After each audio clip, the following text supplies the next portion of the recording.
Yeah. Shit. Yeah, we're here. We are here. So it is Friday night. And once again, it's time for Friday Night Lives.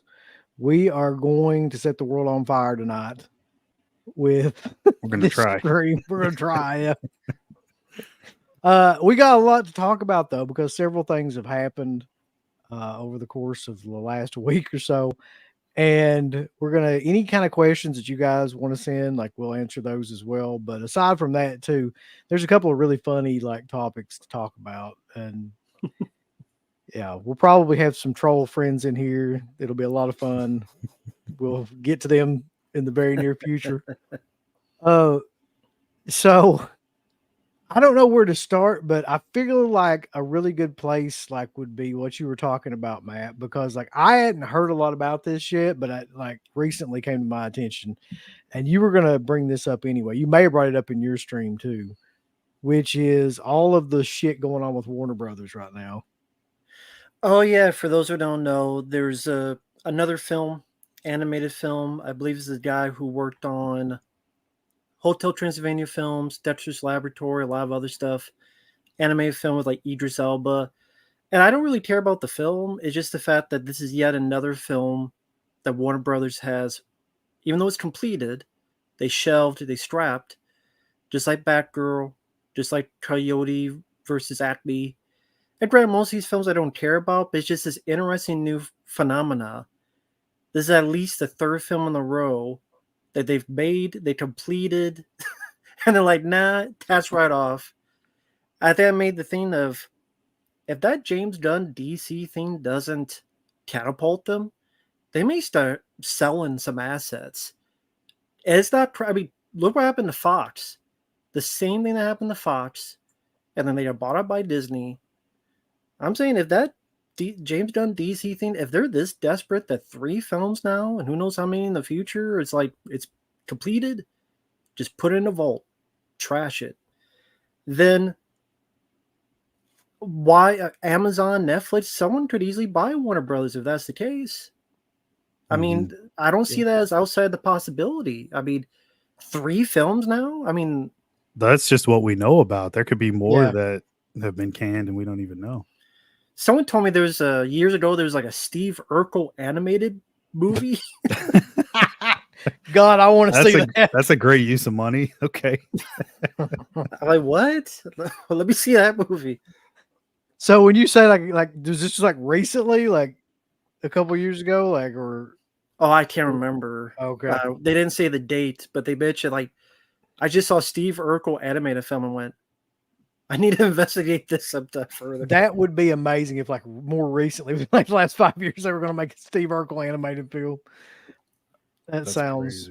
Warner Brothers is probably one of the worst companies ever, though. Even when it comes to like home physical media and stuff like that, and some of the shit that they release, like it's awful, man. Like they don't give a fuck. No.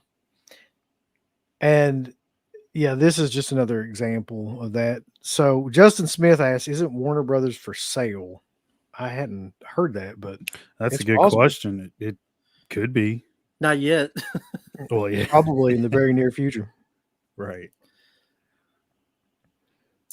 He also says Warner Brothers is the worst company. Yeah. Punisher Batman says he keeps hearing that Warner Brothers is on the verge of going under.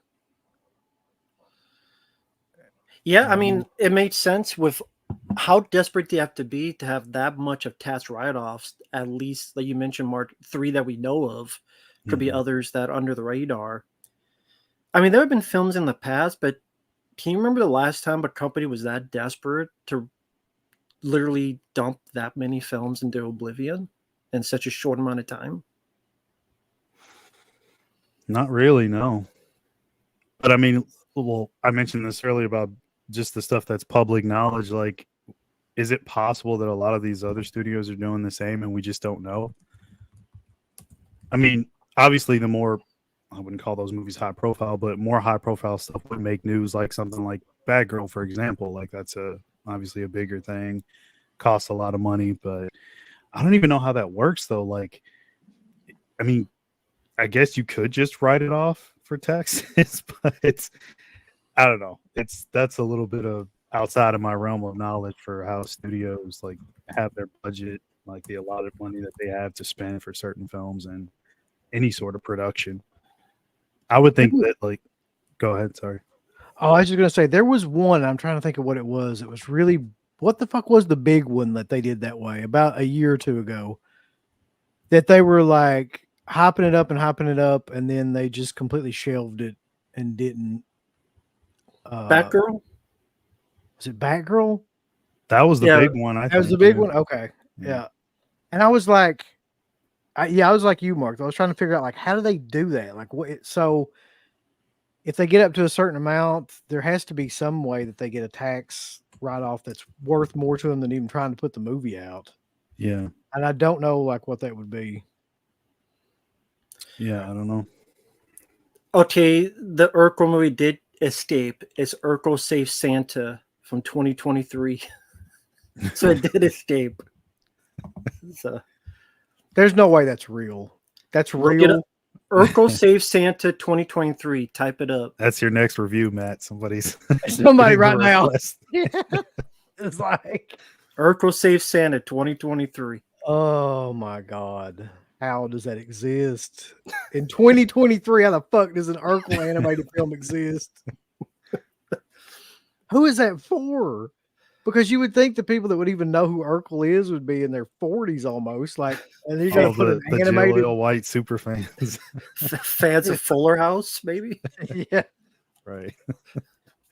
Or that Fresh Prince of Bel Air, the serious version. Oh man, I forgot that happened. I sadly did. I saw the episode, the first one. It was like the down and dirty, gritty version of Fresh Prince of Bel Air, where Carlton is like a druddy. That's what we need. We need that. We need Carlton on drugs. Horrid Film says Warner Brothers doesn't and never had a clue about DC characters. They destroyed the DC brand and characters. That's very true. They never knew what they had. I mean, they took a chance on the Superman stuff. Same with the Batman movie later. It wasn't until they saw those profits that they're like, "Oh, we got something here. This is a good cash machine. We got a franchise thing going here." And ever since, like, movies have been hit or miss, but now you got the whole universe stuff happening.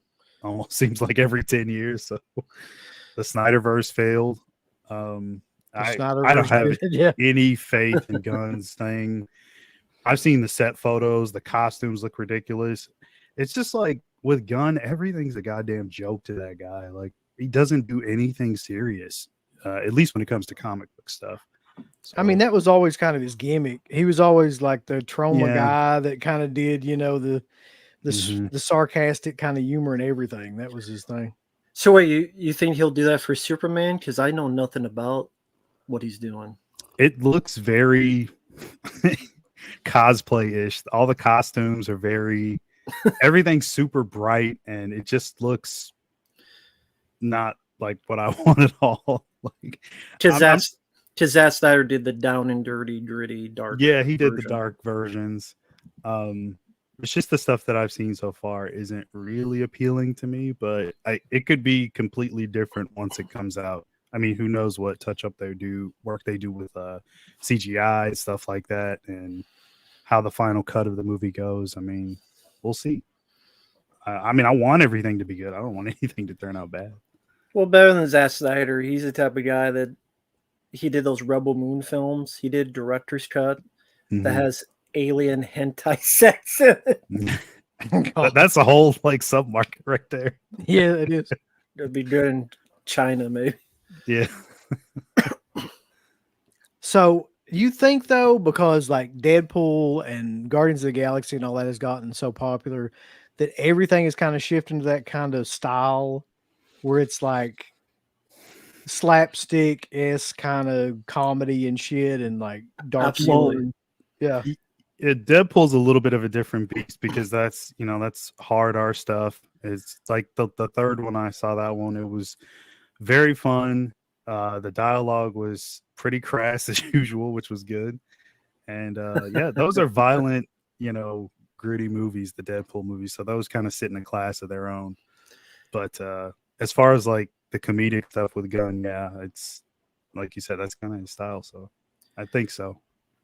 That's absolutely the truth. That's why Marvel has copied Guardians of the Galaxy every step of the way. They made Thor, whether you cared about him or not, with the third one, more goofy, more silly.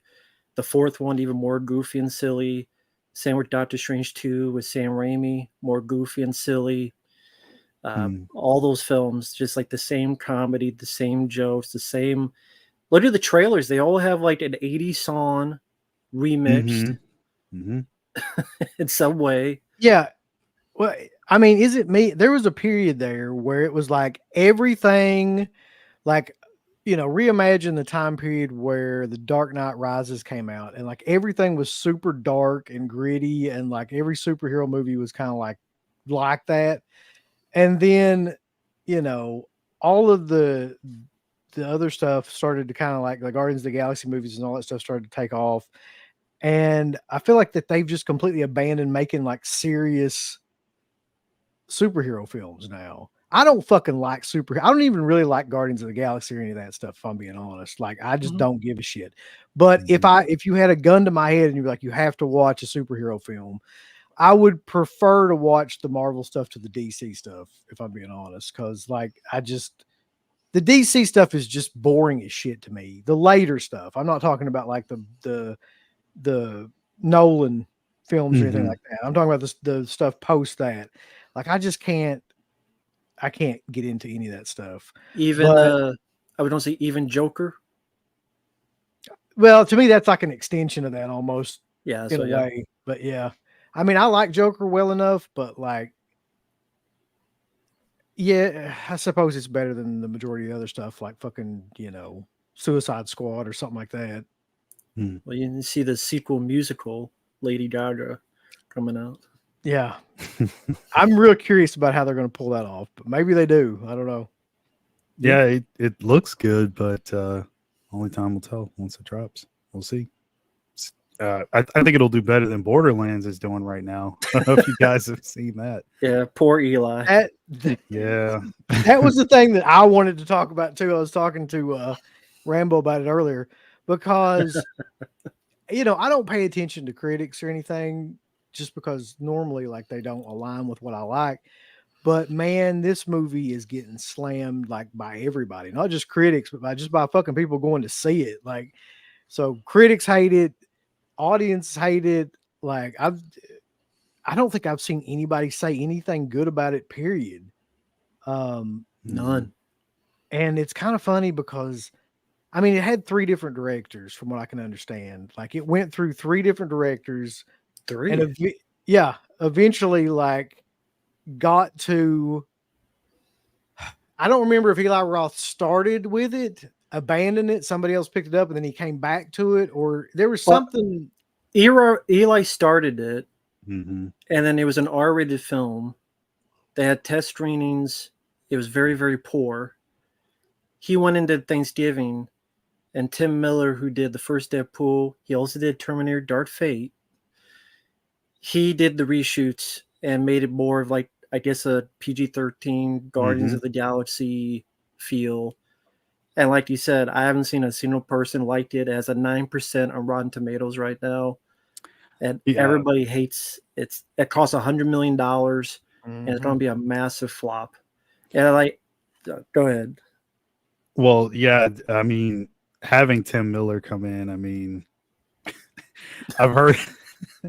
Well, I mean, what he did with Dark Fate, I mean, he pretty much pissed in the face of every Terminator fan alive. So, I mean, I have no sympathy for where his career is going after Deadpool. I mean, to think all the potential that he did have once that movie came out, he was like hot product. And then as soon as he did Dark Fate, everybody's like, well, fuck that guy.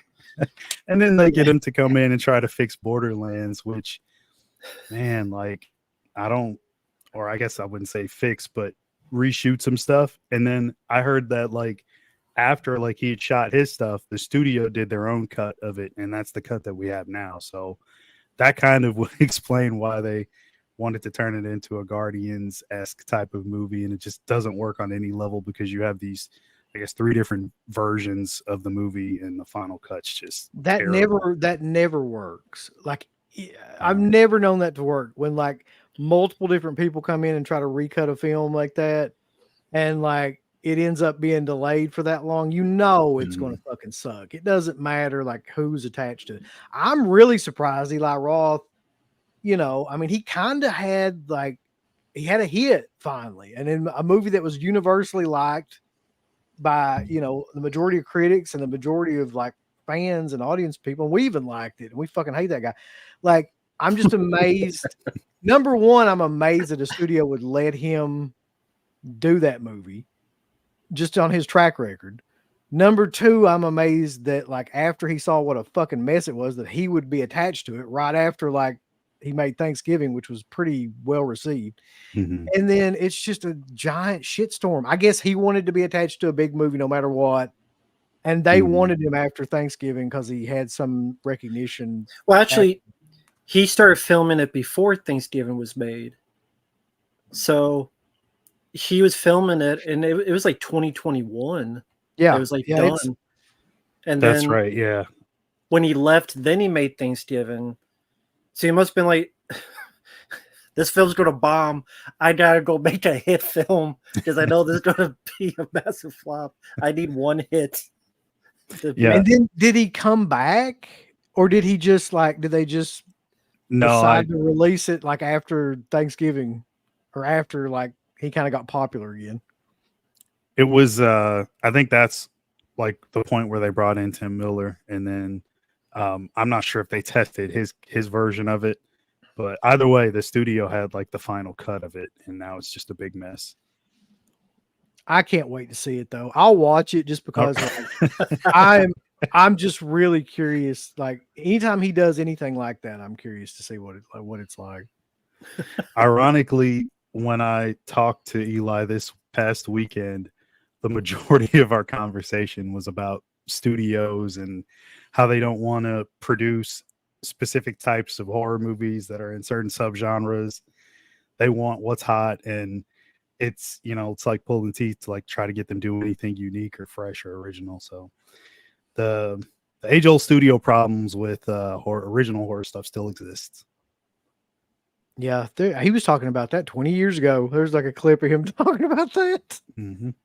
Okay, we got a couple of super chats. Let's get to real quick. Bobby says, "Hey guys, I heard Uncle Bill and Applejack is getting together in a movie and a wedding, trying to cash in with Fabio and his OG run with him married to Barbie and live in a pony world."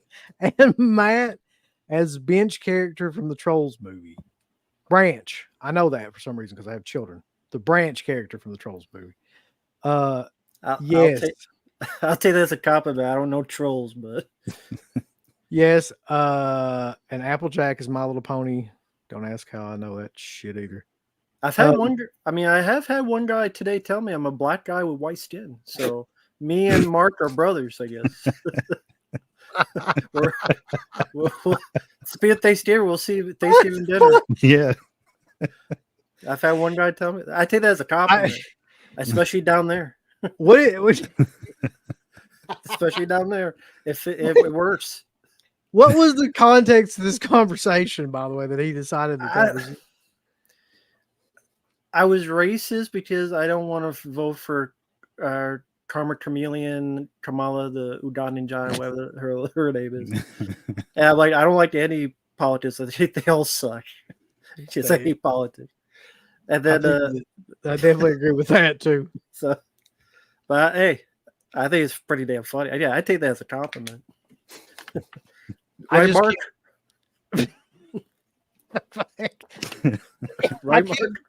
Sure. I can't believe that somebody actually. You have the best trolls, man. I gotta say, like you have the fight the power. They're fight the power. Malcolm X. Bobby's got another super chat though. He says, "Uncle Bill and Applejack live in the Beverly Hills." Okay. Oh God. You probably And couldn't make then- that show today, right? Beverly Hillbillies? No, You you probably- couldn't. Actually, you probably could. I think that like Southerners are the only people that left that you can still make fun of, like legally, legally under the Okay. the current state of society. Yeah, so there's a ton of comments here. I don't even know where to begin. I guess we can start with this. Have you played, if any of you all, because I haven't played the Borderland game? No. So briefly that I wouldn't even count it as playing it, because that was whenever that first one came out, I played like a demo version of it or something like that. And I don't even remember what the hell I did in the game. So I'm definitely not an expert on Borderlands. No, I never even played the game. And to be honest, I'm not even familiar with the characters. I know there's a big uprising about that they fucked up all the characters in the movie too, in terms of casting and things like that. But I don't have enough knowledge to even know what exactly that's about. Well, when you want a big badass Idris Elba type, you always get Kevin Hart. That's the most complaint that I've seen. Everybody's Yep. bitching about Kevin Hart. Because he kind of sucks. Like Kevin Hart, Kevin Hart does suck. I'm not gonna lie. He's another one too. Like him and The Rock. Like I don't know one single movie of theirs that I fucking like. Either one of them guys. Like they've made a million fucking movies. I couldn't tell you one of them where I could like sit down and like watch it, like right now, and get any kind of enjoyment out of it. They're just certain guys that they make all these movies, and none of them have any kind of redeeming qualities. And Kevin Hart is definitely one of those guys. Every movie he's done is like with Will Ferrell or fucking Jack Black, or it's just the most pointless. What about Soul Plane with Tom Arnold? And yeah, that's it. You know, my favorite movie of his would probably be Scary Movie 3. That's probably my favorite movie that like Kevin Hart is in. Oh yeah, I forgot he was in that. Let's see. Switching directors worked for Spookies. It actually didn't, but I mean, we like it. Like, I mean, it's a goofy ass movie just because like it's so crazy. I guess that might be one example where it worked despite itself. Too bad the original version or original idea of Thanksgiving was never. I always thought, yeah, like there's a couple of things he pussied out about in Thanksgiving that he could have done that were in that trailer, and just didn't. That's kind of sad because he probably wanted to do them. Yeah. The thing with that though is like that trailer was meant to be just the trailer. So I mean, of course, you're gonna put what is it like? I don't know how many kills, 10, 15 kills. I mean, they all happen like one after another. So of course it looks like the best thing ever because it's meant to sell you on the movie. Even if he had made the movie the exact same way, I still don't think it would have been as good as the trailer. I mean, I just wish that he would have done something like he had the trampoline scene in there, but he didn't do the knife gimmick. Mm-hmm. That's the whole point of that scene to me. I mean, he totally could have done that. And like, there's a couple of things like that too that were in the trailer where it makes me think like, is there like an alternate cut of that scene? I know that new 4K got announced. Is there any like deleted scenes or extras, like stuff on there? Is there an uncut version? Maybe it's in there. He just didn't have it in theatrical. That's true. I'm not sure. I didn't look at the specs of the 4K or anything, or the Blu-ray. I'm not sure which one. I doubt it. He probably didn't do it because he thought it would be some reason sexist. Don't ask me why it would be, but that's how a lot of people think nowadays. I mean, when was Grindhouse? 2007? Yeah. Or was it 2006? One of the two. Yeah. A lot of things have changed since then. This fucking comment. Sometimes comments just like catch me off guard. If Beverly Hillbillies was made today, the grandpa would be a foreign, non-binary grandma. He's right. Yeah.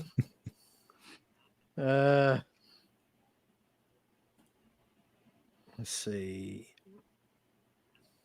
The Rundown. Pretty much whenever I mention The Rock and hating The Rock, everybody brings up The Rundown. And I saw that movie, but like it didn't blow my skirt up or anything. I mean, it was probably his best film that I saw, but I probably would never watch it again either.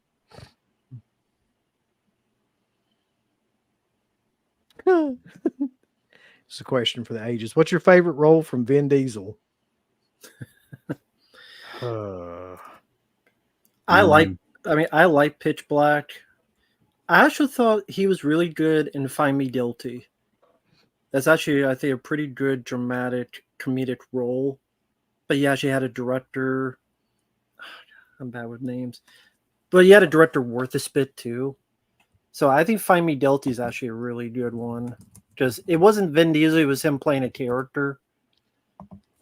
Sidney Lumet, he directed it. Who did 12 Angry Men, Network, all those stuff. So that's a pretty good one. Find Me Guilty. I would say Groot. That's my favorite role Vin Diesel ever done. I always liked The Man Apart. Got, what's it, Jeff Cobra in there from God, what's the name of the movie? I'm blanking on it right now. Help First me out, Power? man. Yes, First Power. Lorenz Tate as well. Thought the cast gelled really well in that one. It's more of a serious, dramatic crime type movie. I like the style of it just from F. Gary Grace, like directing and everything. So yeah, that one always stands out. I do like the Riddick role though in Pitch Black. That's fun. I used to like the Toretto character from Fast and Furious, but these days, like all those later sequels, I'm good on those. You like Tokyo Drift? I actually do like Tokyo Drift. I'm probably one of the few people that do like that one. I remember that movie came out. I was like, what the fuck's happening? It was like my first indication that something had gone wrong with the Fast and Furious franchise. Jay Forever says, Thanksgiving's the only movie I liked. Death Wish was all right.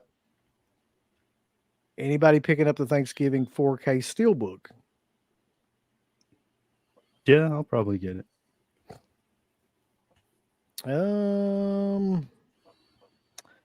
Remember both those shitty Machete movies? I'm surprised Shout Factory hasn't announced collector's edition. That would be perfect for them, honestly. Yeah. There is actually a huge set for Machete. And no, I don't have it for somebody that's going to mention that. But it's like this really huge box that's got all kinds of crazy shit in there. But, yeah, I'm surprised they haven't done that. I mean, you got to admit, that's kind of like exactly what they're releasing right now. Are those types of movies from that time period, like in 4K. Tom Atkins is in here. It's awesome to see you, sir. Says maybe it's really me, maybe it's not. Who's to say? Could be. It's probably Pitch Black in that movie where he had hair. It's the best description of. Let's see. Blue Addict says, I like the first 7 Fast and Furious movies. Jesus. Okay. Triple X. I forgot about that fucking movie. I like the first Triple X too. Yeah. Asia Argento. Like, that was her really only big mainstream blockbuster kind of film, wasn't it? That she was in. That's such an odd thing that she was in that movie to me. Oh, I forgot he was even in this. Yeah. That's one I often forget about as well. Yeah. He doesn't even look like Vin Diesel in that movie. That's what's weird about it. Like, I mean, it just doesn't look like the same guy. That was part of the direction. Don't look like Vin Diesel. Don't look like, yeah. We want this movie to be good. If you want to see something kind of funny for those out there for Vin Diesel on YouTube, there's an old, like, the breakdancing video? No, where he's selling the characters of Street Sharks. I've seen that too. Oh my God. I guess he was hired to be like a convention and try to sell people like, I'm the tough guy. This is how good street sharks are with a street like me. And trying to sell street sharks toys. I did. That's killer. I'd never known that. I had not heard about this. Have you all heard about this? Says Joaquin Phoenix just walked off set 5 days before filming the new Todd Haynes film, causing the film to shut down and everyone losing their jobs and costing millions of dollars in damages. Nah. Didn't hear about that. Wonder what the film was. Shit, I'll have to look it up. Somebody, well, I won't look it up. Just somebody tell me what the film was. Somebody else look it up before my computer crashes. Yeah, I had not heard anything about that though. So he walked off and never came back. Not like, okay, he had a Christian Bale, Terminator Salvation, hissy fit. Is that he literally just left the film, and you can't get sued for that? Pretty sure you can. Yeah, contractually you have to do the movie. So, I mean, unless something violated the terms of the contract on set, I guess he was okay to walk off. I don't know.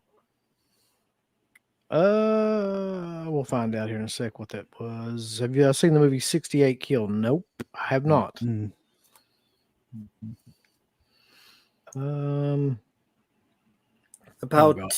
It was about two detectives who loved each other in the lovely way. NC-17, no title. He helped write the script. Oh, okay. So he didn't want to be in the film about the two loving detectives in an NC-17 film. Maybe he didn't like his size. I don't know. Fucking lost his smile. Yeah. Yeah.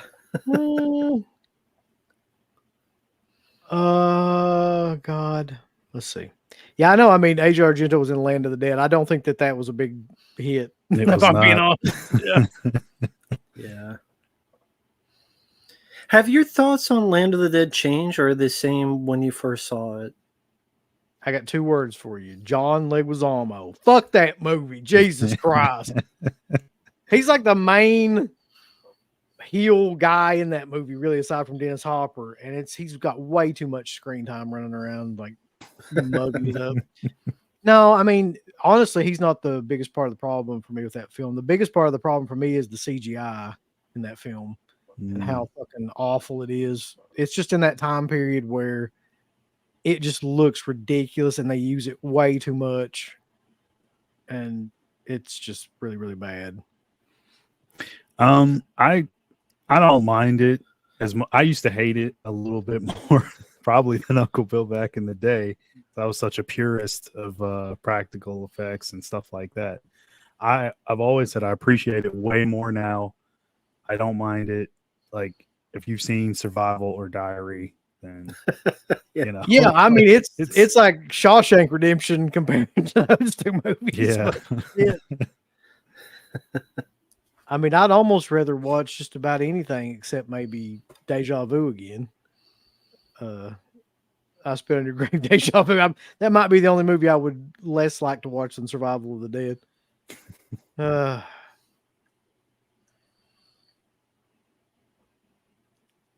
Here's an interesting question. There's a lot of Resident Evil movies. You guys want ones? What ones would you guys say are any good? Really, none. I fucking hate those movies, but the only one that I would say is passable is Apocalypse, because if you're a big fan of Resident Evil 3 like myself, that's the one that's probably the closest to the game. If you were to take Alice out, Mila Jovovich's character, I thought they did a good job with Nemesis. Oded Fair's character is obviously front and center in there, as well as Joe Valentine. So I mean, like, you got stuff there that's very close to the game. They nuked the city like at the end of the game. I mean, it's got a lot of stuff that's very, very close to the game. So I'll give it that. But other than that, like the rest of the movies, I don't know. I wouldn't recommend any of them if you're a Resident Evil fan. Let me ask you, like, I don't know this, but I'm just guessing. Were those movies put out by Lionsgate? Was it Screen Gems? That's what I think it was. I think it was Screen Gems. I think that's the reason why I hate them, is the look of them. They all look like a Lionsgate movie from like that time period where everything is kind of like just generic and washed out and very like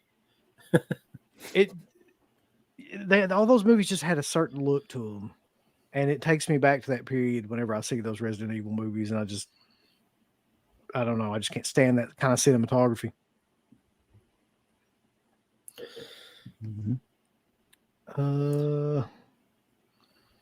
It's Vin Diesel, his Christian born name.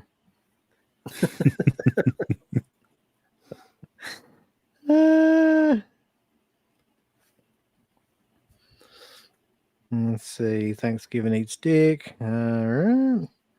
Brokeback Mountain. Just trying to skip over some of these comments real quick. God damn it. You gotta be fucking kidding me. Vanderhoff. He's trolling. There ain't no fucking way you believe that. He's trolling for sure. I'm not saying that. I remember my last time with Vanderhoff. We got 10,000. Yeah. So. Oh, yeah. This is another one that's coming out. So I think it's coming out next week, isn't it? Or sometime in the next couple of weeks. Alien Romulus. Yeah, about the 16th, I want to say. Yeah.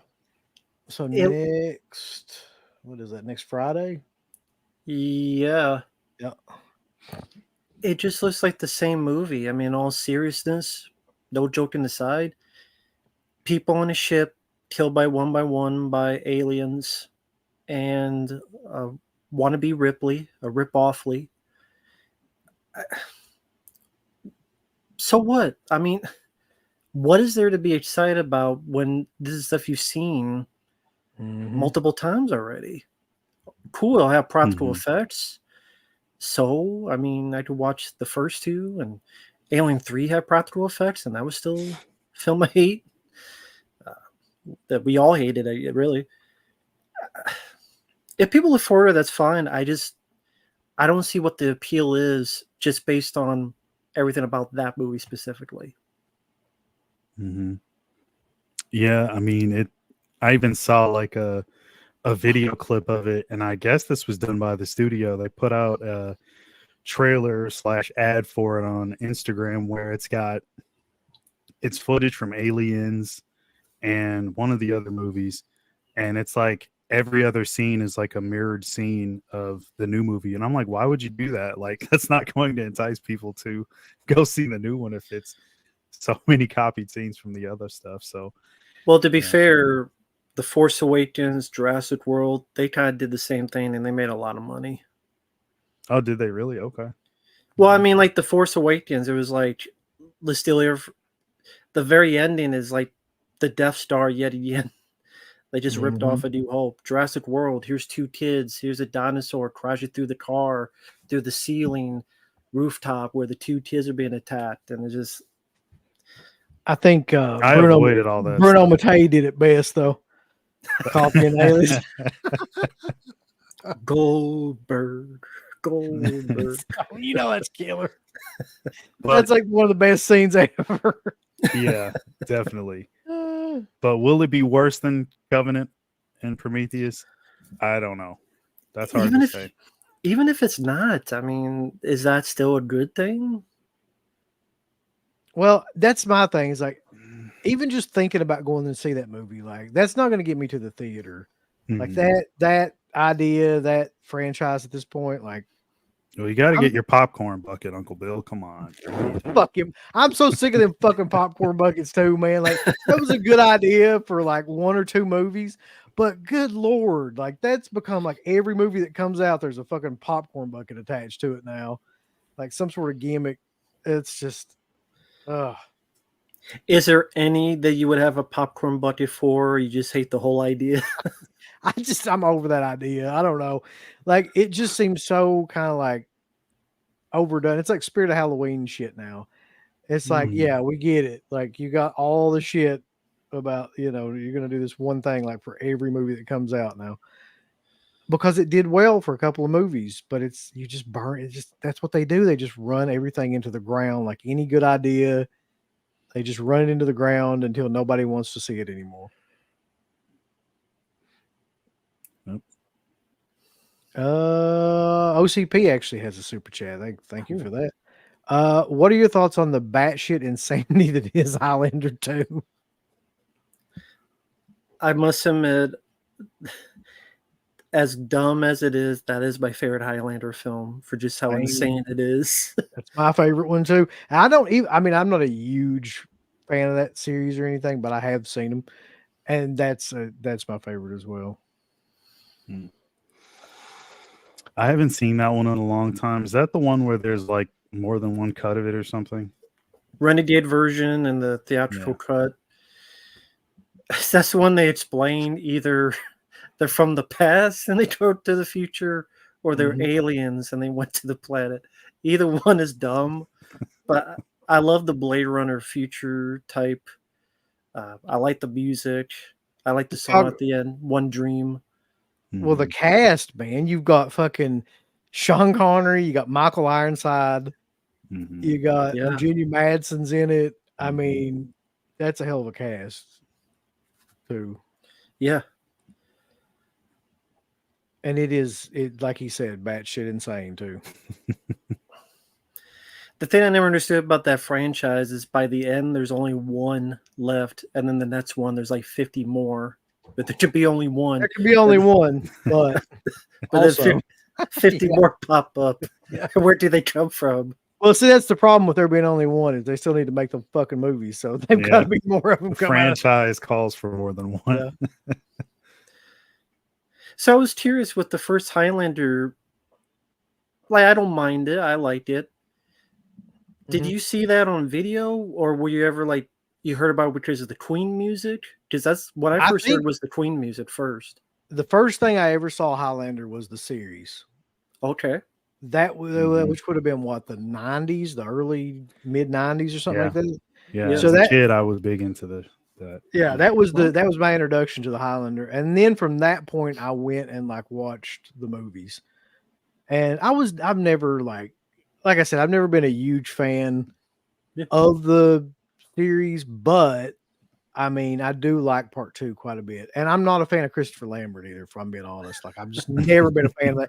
I mean, something about his style of whatever acting that is, where he looks like he's half asleep. Like, I don't know. But to each his own.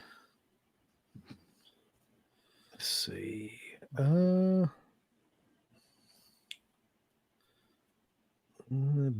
That's a good question. Best song from a horror soundtrack. Wow. Jesus, man. One? Like, that's really difficult. I'll just real quick tell you the one that immediately popped into my mind. That to me is like attached to an iconic scene. If you're talking about a soundtrack and not a score, it would be Party Time in Return of the Living Dead. Like, because when that fucking song hits, I can immediately see that skeleton like pop up. I can see the scene like in my head. And that's just like, to me, the perfect song for that movie. So that's the one that I would pick. That's tough. I mean, the obvious would be Dream Warriors. I mean, that's a great one too. You know, but I liked Alice Cooper's He's Bat, the Man Behind the Mask. I really do like that song. So maybe I would choose that one. But it's hard to pick. There's a lot of good ones. I love Party Time, Return of the Living Dead. That's a good one. Yeah, I mean, that synth line from the Alice Cooper song's worth it alone. That it's amazing. Yeah. Darkest Side of the Night always is a great one. The Trick or Treat song, what is it? It's by Fastway. Oh, What's yeah. the name of that song? Oh shit, man. If you could see, or is that it? Hold on. Well, yeah. Well, you guys know which one I'm talking about. That one is always great. Yeah.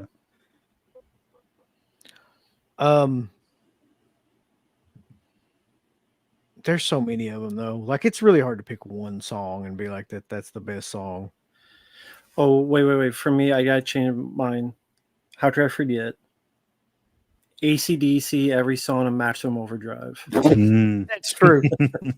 For me, I gotta go with that. But like, okay, so the Marq's pick too, like that's another example of one where when I hear that song, I can immediately connect it to the beginning of part 8 and the narration and all that shit, and like you immediately like hear that in your head. And also with AC/DC, when they're playing DT and like the kid's going through the he's riding his bike through the town and shit, and like everything's destroyed. Like certain songs you can just connect the song with the scene in the movie, and that's how you know like it's a great kind of it's like every song in Shocker too. I mean, one of my favorite soundtracks. Yeah, who made who? Yeah, where the girl gets attacked by the watermelon. You know. Oh, I could go on and on though. There's like a million great like horror soundtracks. I mean, I even like stupid shit like Fall Break. We were talking about the Mutilator and stuff like that.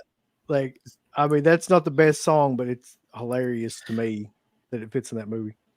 What's one of the worst songs you've heard in a horror movie? Doesn't have to be worst, just it's hard to pick one, but like one that pops out like that was a really bad song. 100%. That's an easy one.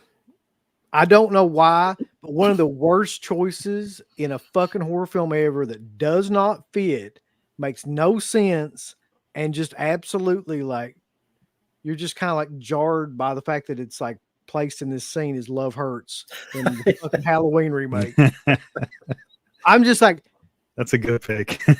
I'm like, what the fuck does this have? Like, what is going on? Yeah. Well, he killed his sister, so love hurts. I mean, love hurts with a butcher knife. Rob Zombie is not. I don't know. He's not a good filmmaker. I'll say that. Like he's good at cinematography, but he's just not good at like scenes and drama and putting things together and stuff like that. He's just not. That's not his thing. And I'm not trying to be the one that always puts over Devil's Rejects, but the music placement in that was killer. The ending, the free bird, and them getting shot to hell. And I'll tell you, there's a lot of cool stuff in that one. Another great song in that too, though, Mark, that I always thought was a really good placement is when they start playing Rocky Mountain Way when they're having the party. Like I always thought that was a great kind of song placement in there too. Yeah. And the way he cut all the scenes that. So every now and then, he can do something halfway competent. Not very often. That's kind of an interesting thing. Back in the 80s, like, yeah, you would have popular songs put in the movies, but there's a lot of horror films that specifically had songs made for those movies. They don't really do that nowadays, right? I can't even think of the last horror film that a song was made for that movie. Maybe I'm forgetting something new, but like did the Ghoulies 2 Scream Until You Liked It. Yeah. Even the Blob remake, Brave New World by the band Alien. You mentioned Party Time and the Return of the Living Dead. Return of the Living Dead 2, I forget the name of the songs. I'm bad with titles, but you are right though. Like I'm trying to think like when was the last time a song was specific, like not a score, but like a soundtrack was made for a horror film. Yeah. Or like a main title song or anything like that, where it was a band. Yeah, like Mark mentioned Shocker and Trick or Treat. And who would do it though nowadays? Like what bands are left like that would fucking be like considered rock bands or anything like that? It's a good question. Yeah, you have Coldplay or something do the fucking I don't think it has the same effect. Get Creed back for the new Scream movie. Well, speaking of that would be the one where that would happen, right? Did any of those Scream movies have like a song connected to them, like a soundtrack song? Honestly, the last one I remember was Street 3. Yeah, it's hard to place the music in the newer movies. I don't even Yeah, I remember. just can't. I can't even think of one if there was. Wesley says, "What's up, boys? Finally catching a live, even though it's 3 a.m. in Ireland. What in the Whoa. fuck?" Question: Have you guys watched Bone Tomahawk with Kurt Russell? And if so, did you like it? I think we've all seen that. Yeah. Yep. Mm-hmm. Yeah. That has the most fucked up ending to a film that I've possibly ever seen. That came out of fucking nowhere. Yeah. Yeah. It was surprising. I'm glad that he was able to make that. I know he really struggled when it came to the budget and stuff. There was a lot of trials and tribulations on that, at least in terms of getting it made. But the end result is a solid little flick. I mean, doesn't get talked about often, but I like it a lot. I like all of his films, if I'm being honest. Like, I don't something about his style, like of the way that he makes films. I really enjoyed all of. No, well, I won't say all of them, but he's probably made more than the 3 or 4 that I've seen. But the 3 or 4 I've seen, I've liked all of them.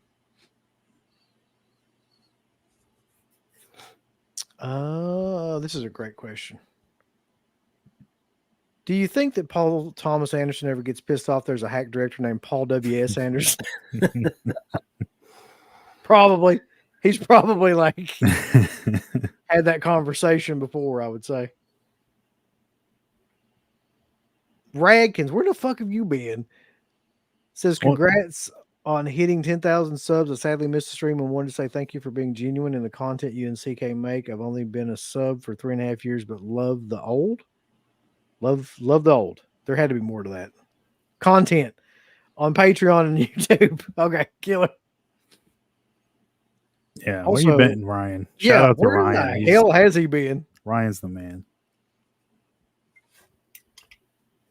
A Ripley off. TJ says. Yeah. I must. No, it's a rip-offly. That's what you're talking. A rip-offly. Yeah. Oh yeah, this is one we haven't talked about. I don't know if you guys have seen this yet, but opinions on Cobra Kai this season. Haven't seen the new stuff. I've only seen the first 3 episodes of the first season, so I'm a late bloomer. Oh yeah, that's right. They actually forcing you to watch that, aren't they? Yeah. Okay. Yeah. I love it whenever Matt's like, I've never seen that, and then like people force him to watch like every episode, whatever the show is. It's not a bad show though, up until maybe like the last 2 seasons, in my opinion. Yes, I do actually remember Alien Nation. If you're talking about the movie and the TV show, yeah, that's a movie that never ever gets talked about. Mm-hmm. I don't know why that is either. I remember the first time I saw that on VHS, my aunt was telling me the plot of it, and she had just bought it, and she wanted me to watch it. She's like, "You're gonna love it," and I watched it, and I'm like, "That's totally not the movie you described." And she was like, "Well, aren't there aliens in it with sunglasses?" And I'm like, "You're thinking about They Live." But so she didn't know that at the time. Yeah, completely different movie, but she thought she was buying They Live and she bought Alien Nation. But if she hadn't have done that, I don't know if I'd ever seen Alien Nation, So, but, yeah. It is a great film that like never gets recognized or talked about nowadays. I don't understand it, but yeah. And neither does The Hidden, which is not exactly the same, but I mean it's a great science fiction movie that has like a cop team in it as well. Mm-hmm. And I think that movie, did it get released on Blu-ray? I think it finally did. Like Warner Archive. Warner Archive. Okay. Yeah, I have the archive Blu-ray. It's pretty standard fare. It's nothing special like it should have gotten. Speak to Warner Brothers. Yep. They can't release that. There you go. Can't release that in any edition worth of cred, but and that was Jack Shoulder that did that movie too. Talking about The Hidden though, and he's a really underrated director actually. Yeah. Mm-hmm. Got another super chat here. Sorry, but real quick, Salo popcorn bucket is some dude's ass.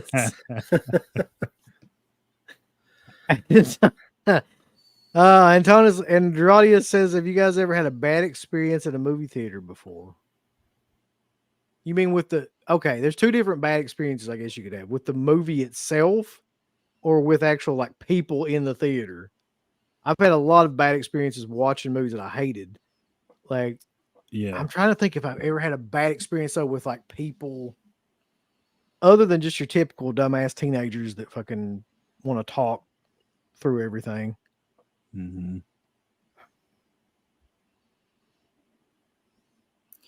Was there a moment that was especially annoying with that, where they were just even more louder than usual, or it's a film you really, really wanted to see and they just, of course, won't shut up? That happened on a movie that I hated, didn't want to see. So it's kind of like the reverse of what you're saying. It was the fucking Fog remake, but again, that was. I would have loved it if somebody would have talked through that fucking movie. I'd have been yeah, like, yeah, it was a date movie, so I was on a date okay. at the time, and she picked it. Yeah, of course I don't want to fucking see. When I saw the trailer, I'm like, what is this shit? Are you still with her? No. Was that why? No, it's not why, but that didn't help. That movie fucked it up for him. Yeah. Yeah. There's only maybe one or two movies I can think of where that people like talking kind of fucked the movie up for me, and one of them was Freddy versus Jason, because that movie theater was fucking packed. Number one, there were people standing like in the fucking aisle, and I'm pretty sure they weren't supposed to be doing that, but they're like standing like up through as you walk. Same up, like, in my theater, yeah. And you couldn't hear anything because there's just so many teenagers and stuff fucking just like talking and screaming and like going on.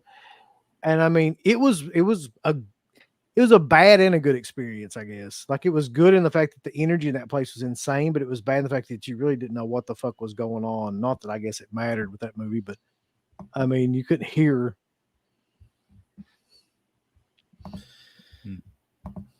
I just the Thing prequel, it was so damn loud, and I don't know why I saw it in the theater, but it was like so loud it was hurting my ears. So I wanted to leave, and I should have left, but I didn't.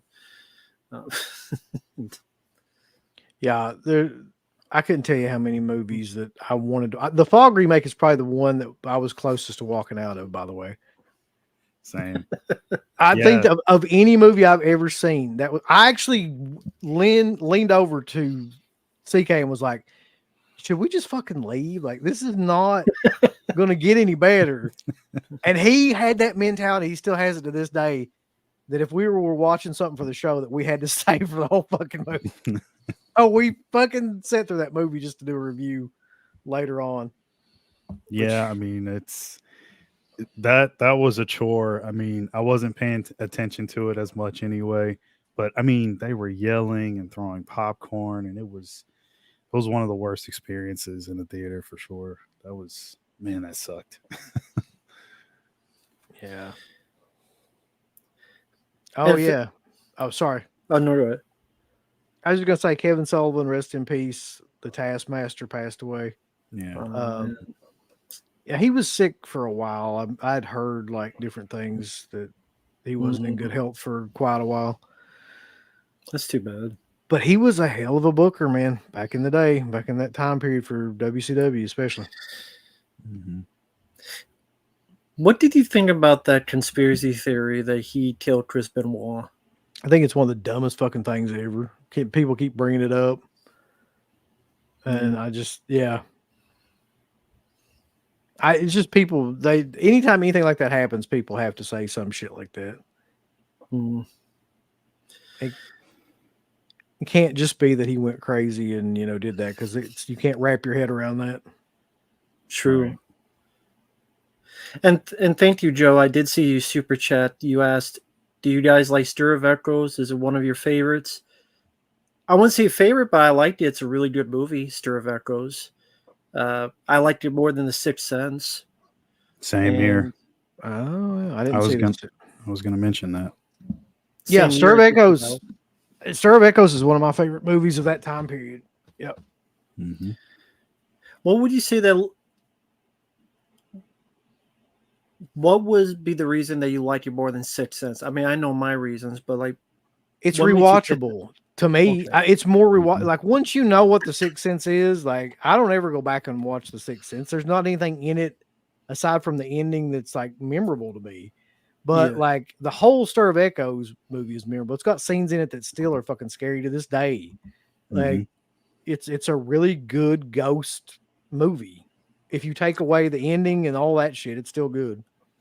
Yeah, I mean it becomes like a movie where it's not exactly an adventure film, but I mean you want to see him through his journey of what he's trying to figure out. I love how the mystery just keeps unfolding.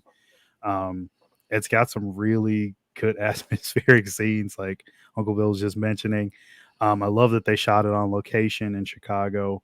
I do know that neighborhood, and I always love that. I mean, I'd be a bit biased in that way towards certain films that are shot on location in Chicago because so much of this city I've been in and out and around a million times over. So when I see that on the big screen, I'm just like, oh, this looks amazing.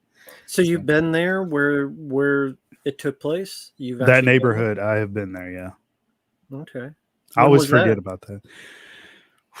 Probably like the early 2000s. I haven't lived in the city. Man, it's been so long. It's been over 10 years since I actually lived in Chicago. Hmm. Yeah. So, but it's got a lot of really nice neighborhoods despite the bad rep it gets. And what was the name of the director that did Stir of Echoes? Oh David God. Cope? Yeah. Yeah. Has he done anything lately? I know he wrote the script for that last Kevin Bacon movie, You Should Have Left, or I think that's what it's called. You Should Have Left. Um What a name. You should have left, bitch. Get out. But yeah, as far as directing, I think that was the last thing. I'm not sure about what happened before that though. Can't remember. I'm looking him up just to see real quick. Probably got a lot of stuff because, like, I know he's done a ton of screenplays throughout the Okay. decades. Jesus Christ. Yeah, he's done like a lot. I didn't realize he'd done this much stuff since Stir of Echoes. So directing wise, he directed Secret Window. Oh yeah, forgot He about directed Ghost Town.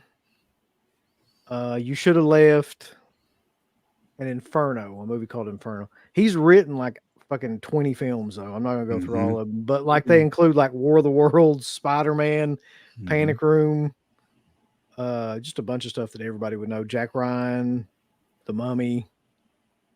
He wrote Indiana Jones and the Dial of Destiny. Sorry. Not one of his better scripts, I'm gonna tell you. Did he write that by himself? Because like he's a Probably talented not. witer. I don't know if that was all him. It says co-wrote with Jez Butter. This guy's name is Jez Butterworth. That's awesome. And apparently, I swear to God, I'm not making this up.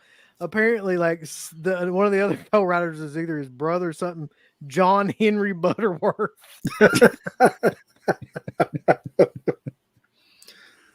What the fuck? The Butterworth brothers. Yeah.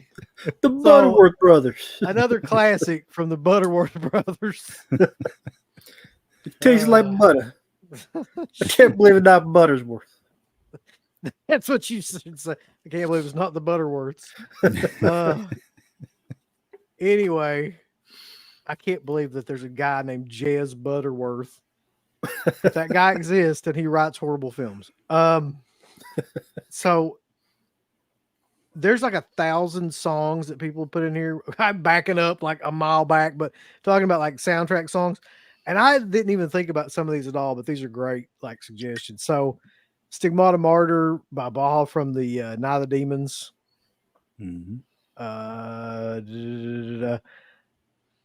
His Eyes from Friday the 13th Part 5. You know, there's a man with no life. Pseudo Echo, yeah. Yep. Fright Nights Come to Me by Brad Fiedel. Yes. The Good one, Mike. Ramones, Pet Cemetery. Hellraiser by Motorhead. In Hellraiser 3. Cry Little Sister from the Lost Boys. I didn't even think about the fucking Lost Boys, but that's a great one. Yeah. Mm-hmm. Thank you, Billy Boston. And then I guess this was in the worst section. Let the Bodies Hit the Floor. Man, there was a time period in the 2000s where that was like in every horror movie trailer that you could fucking think of. That song was going to be in there. Like, what an awful period for They soundtrack. started using it for like wrestling shows and stuff too. Yep. Okay, so onward from that though. I'm going to scroll down some because if not, we're not going to know what the fuck's going on. Let the bodies hit the floor. Oh. Not just horror, too. It was in action films. It was in the Rambo 4 trailer. God. Well, that makes sense, really, with that movie. I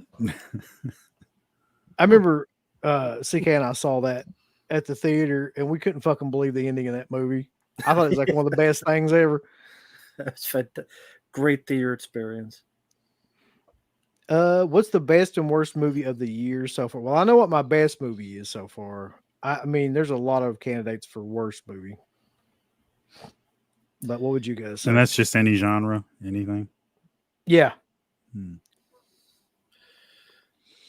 Well, worst for me is Sasquatch Sunset. Jesus Christ, I can't believe you had to watch that. Was that my choice or was that a request? That was a request. Trust me, Okay. it was not my choice. Jesus.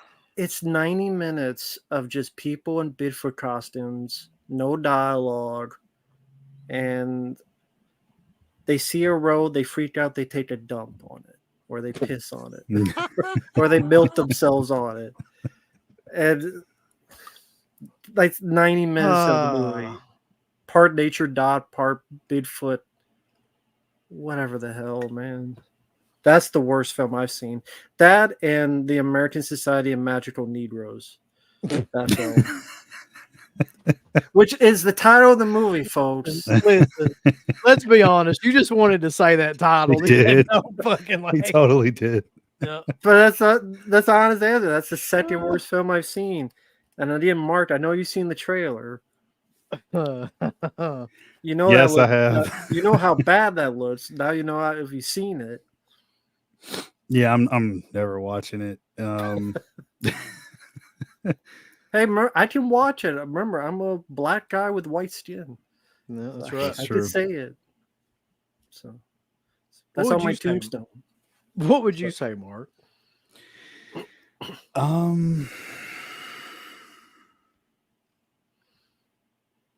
It's for worst. Maybe Night Swim. Fuck, I forgot that. I forgot I even watched that movie. That's how bad that is. I'm sure there's something else. I wish I had like a list in front of me. I can read you off like some. Hold Okay, on. yeah, I might be forgetting something. Okay, so here's the movies that have come out like in so far in 2024. Now I'm not going to give the whole list, but like the ones that are probably like we've probably seen.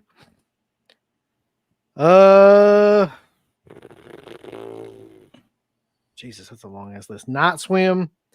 That's one. I swear to God, it's the first one on here. The Beekeeper. The Wanted Man. What the fuck is that? That's Dolph Lundgren. Okay.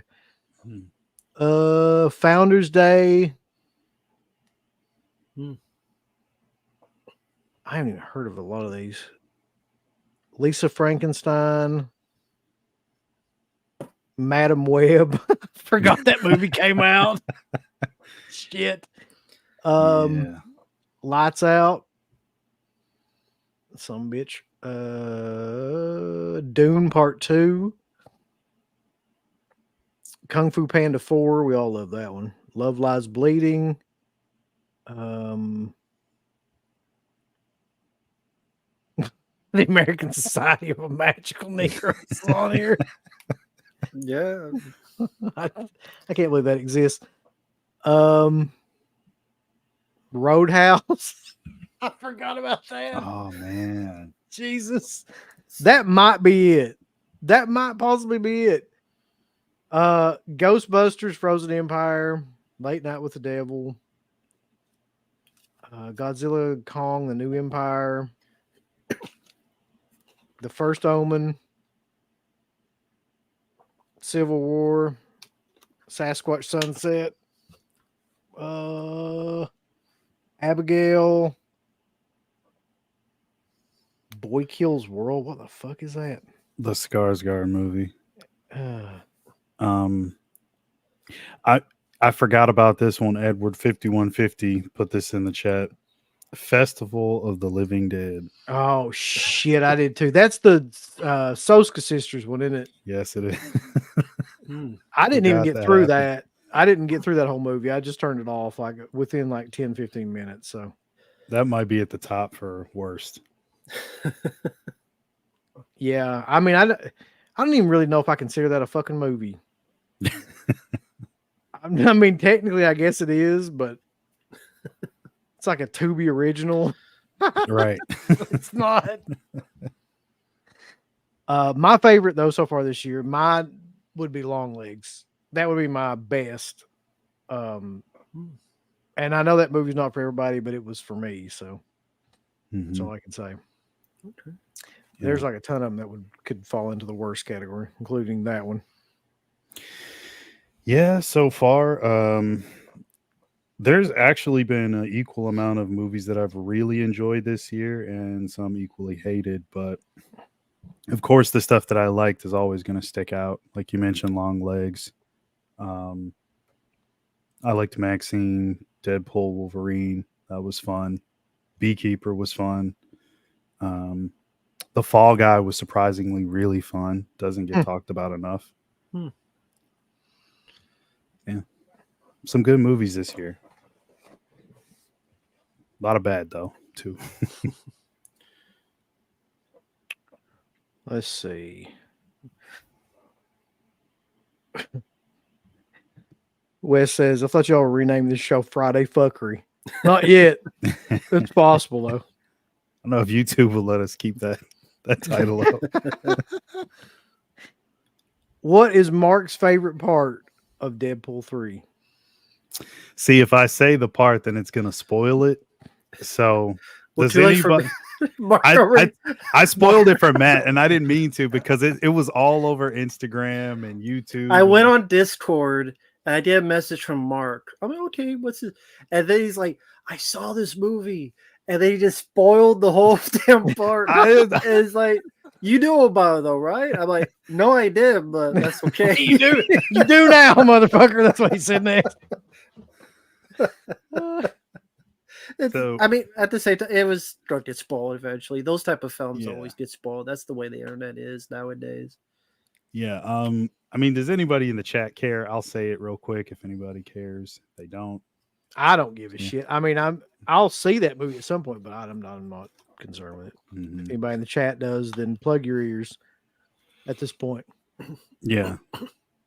I'll put my thumb up when the Sure.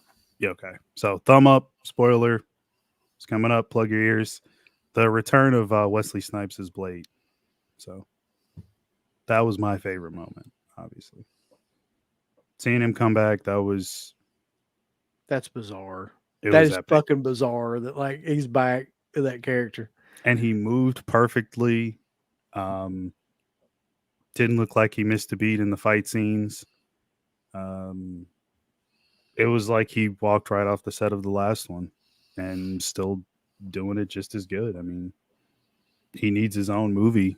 Well, send-off movie. I saw Ryan Reynolds talking about that he should get his own send-off movie like they did for Hugh Jackman with Logan. Yep. I agree. He should.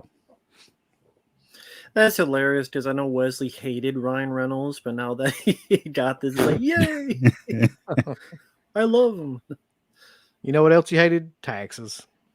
He did not hate weed. No, he loved weed. Yeah. Hates taxes. I agree with this too. I actually really like the Beekeeper. Yes. So did I. Really fun. Let's see here. As much as, I mean, I gotta admit, my favorite so far, because I have not seen Long Legs, I didn't see Deadpool, I didn't see Fall Guy.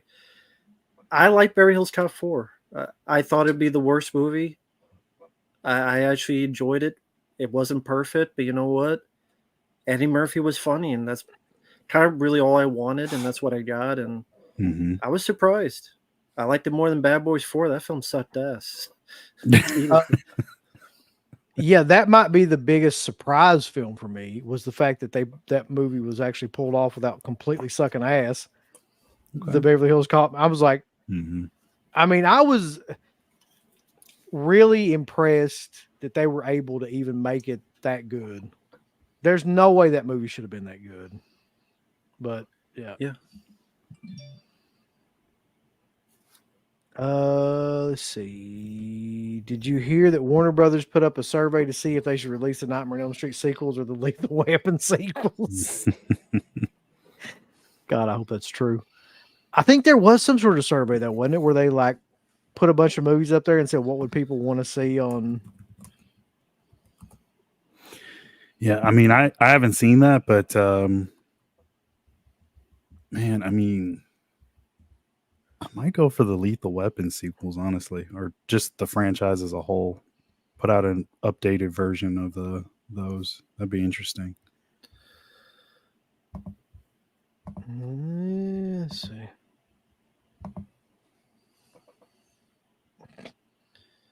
Everybody talking shit about the Soska sisters.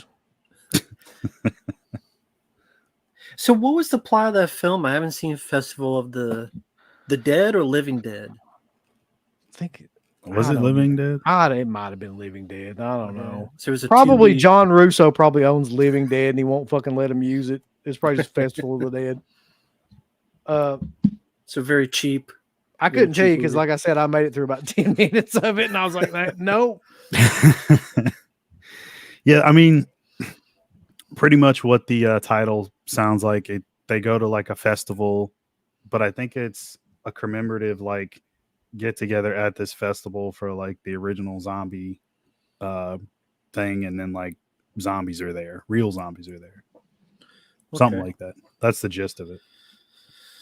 So it's right now sitting at a 4.4 on IMDb, which is really gracious. I want to be honest. That's a gracious score. Yeah, I'll say. So there's not that many reviews. I'm assuming most of that's the cast and crew that voted on that.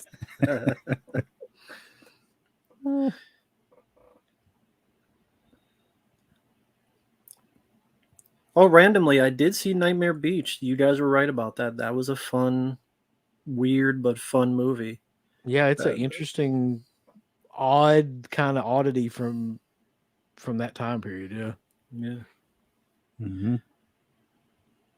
It's a great palate cleanser after Uwe Boll's Seed and It's Pat. God. Jesus Christ. That's like a double feature from hell right there, isn't it?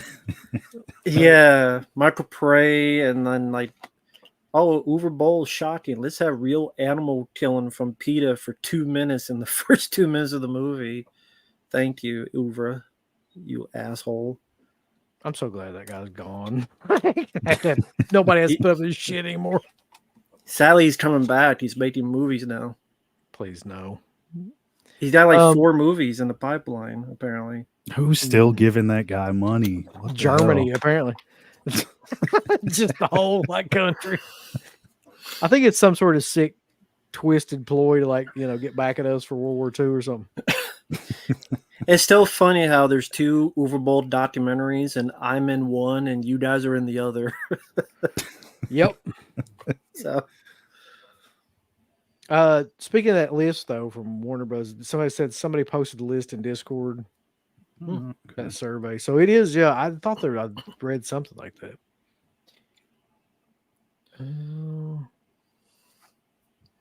So Wes says, I bet Warner Bros. Will do another Blu-ray box set for the Elm Street films if they ever do a 4K set.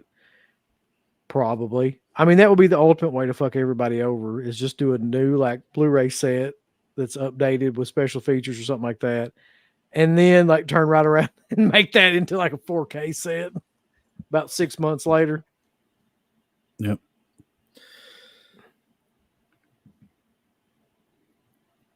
I could see them doing a 4K, just charging up the ass for it though, too, just straight up, and people will pay for it. I could see it going either way. I mean, they're definitely hard up for money. So, so what's up, Anthony? Would either you buy it? Hope you're doing well, Anthony. A 4K set of Elm Street. From them, probably not, because it's going to suck. Like, I mean, it's not going to have anything on it. Probably it's going to be bare bones, like editions of all the movies.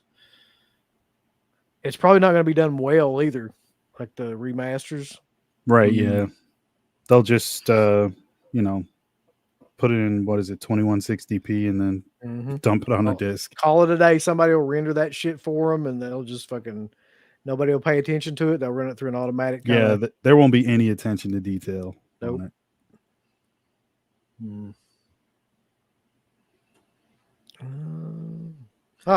Alyssa Milano, star of Teen Wolf 3, says, "Did Stuntman go to Flashback Weekend? If so, what did he pick up?" Oh man, this shit. That's been way too much. I got some original one sheet posters, and I bought quite a few from this one vendor, and he had. It was the Pieces original one sheet poster, which I really wanted, and that one's been eluding me for a while. So he had it for, I think, $150 or something like that. And then because I bought so many other ones, he's like, "I'll let it go for $100." And I was very tempted, but I knew I still had other stuff to see and buy and shit. So what, you didn't buy it? I did not. Oh, son of a bitch. I did not. I'm disappointed right now. I should have, but I bought so much other stuff. So I got some stuff from this really amazing guy. If anybody out there that goes to Flashback Weekend, check out Scott's section. He has a store online, Scott's Variety Shop. Check that out as well. I go to his booth every year. Super nice guy. He has a bunch of unique pieces that he makes himself. I bought some wall pieces there, stuff that lights up, stuff that moves, stuff like that. That was all really expensive. And I'm actually going to be working with him on a design for something for physical media. I have the design ready. I just have to have him go forward with the creation. So whenever that's completely done, I'll probably show it either on here or on my channel or something. What else did I buy? Oh, Severance table was really nice. They had some good deals at the table. Bought like 3 movies, I want to say, and then they gave me some free stuff, which shout out to Jake at the Severance table. That guy was cool. He's a big fan of DeadPit. I'm not bullshitting you. He actually was. He really was. I mean, I think that more so than probably anybody else, we give Severin publicity one way or another. I don't think it matters because, controversy creates cash for them. So, yeah. There's like a documentary in that Bruceploitation box set. Yep. So there's like a solo Blu-ray version of that. He gave me that for free. And what else was it? I know I got the Siege and then some Bruno Mattei stuff, but you gotta get that. Yeah. Bought one thing from Vinegar Syndrome's table. It was just Mother's Day. Again, got that for really cheap. I had been putting off buying that for hell and ever. Did they have any copies of Roadhouse? I didn't see any. In the big fucking box, yeah. I didn't see any. What else did I get? Oh, of course, I got a bunch of stuff signed, so that was cool. Yeah, I think that might be it. So yeah, movies, one sheets, and some unique display pieces, and that's it. Who was the guy that you got the most shit signed by? I'm curious. It would have been Tony Todd. So he did not show up. And have you heard anything about that? Like, he's apparently got like health issues going on. So they said he canceled because like the doctors told him not to fly. It wasn't good for him to be flying right now. So I don't know what's going on there. I hope he pulls through whatever it is. There's a lot of people passing away here lately that are, I mean, of classic kind of horror film status. Yeah. So that would have been like a Crow set, my Final Destination set, which I have right over here, and this huge bust for Night of the Living Dead, the 1990 version. So hold on, I'll grab the Final Destination set.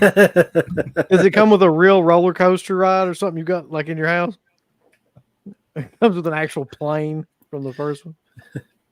It's a real coffin. Yeah. For all the deaths, all the people. So you guys can see that. That's so killer. The light's gonna kill me here, but you guys can see that. Yeah. Oh yeah.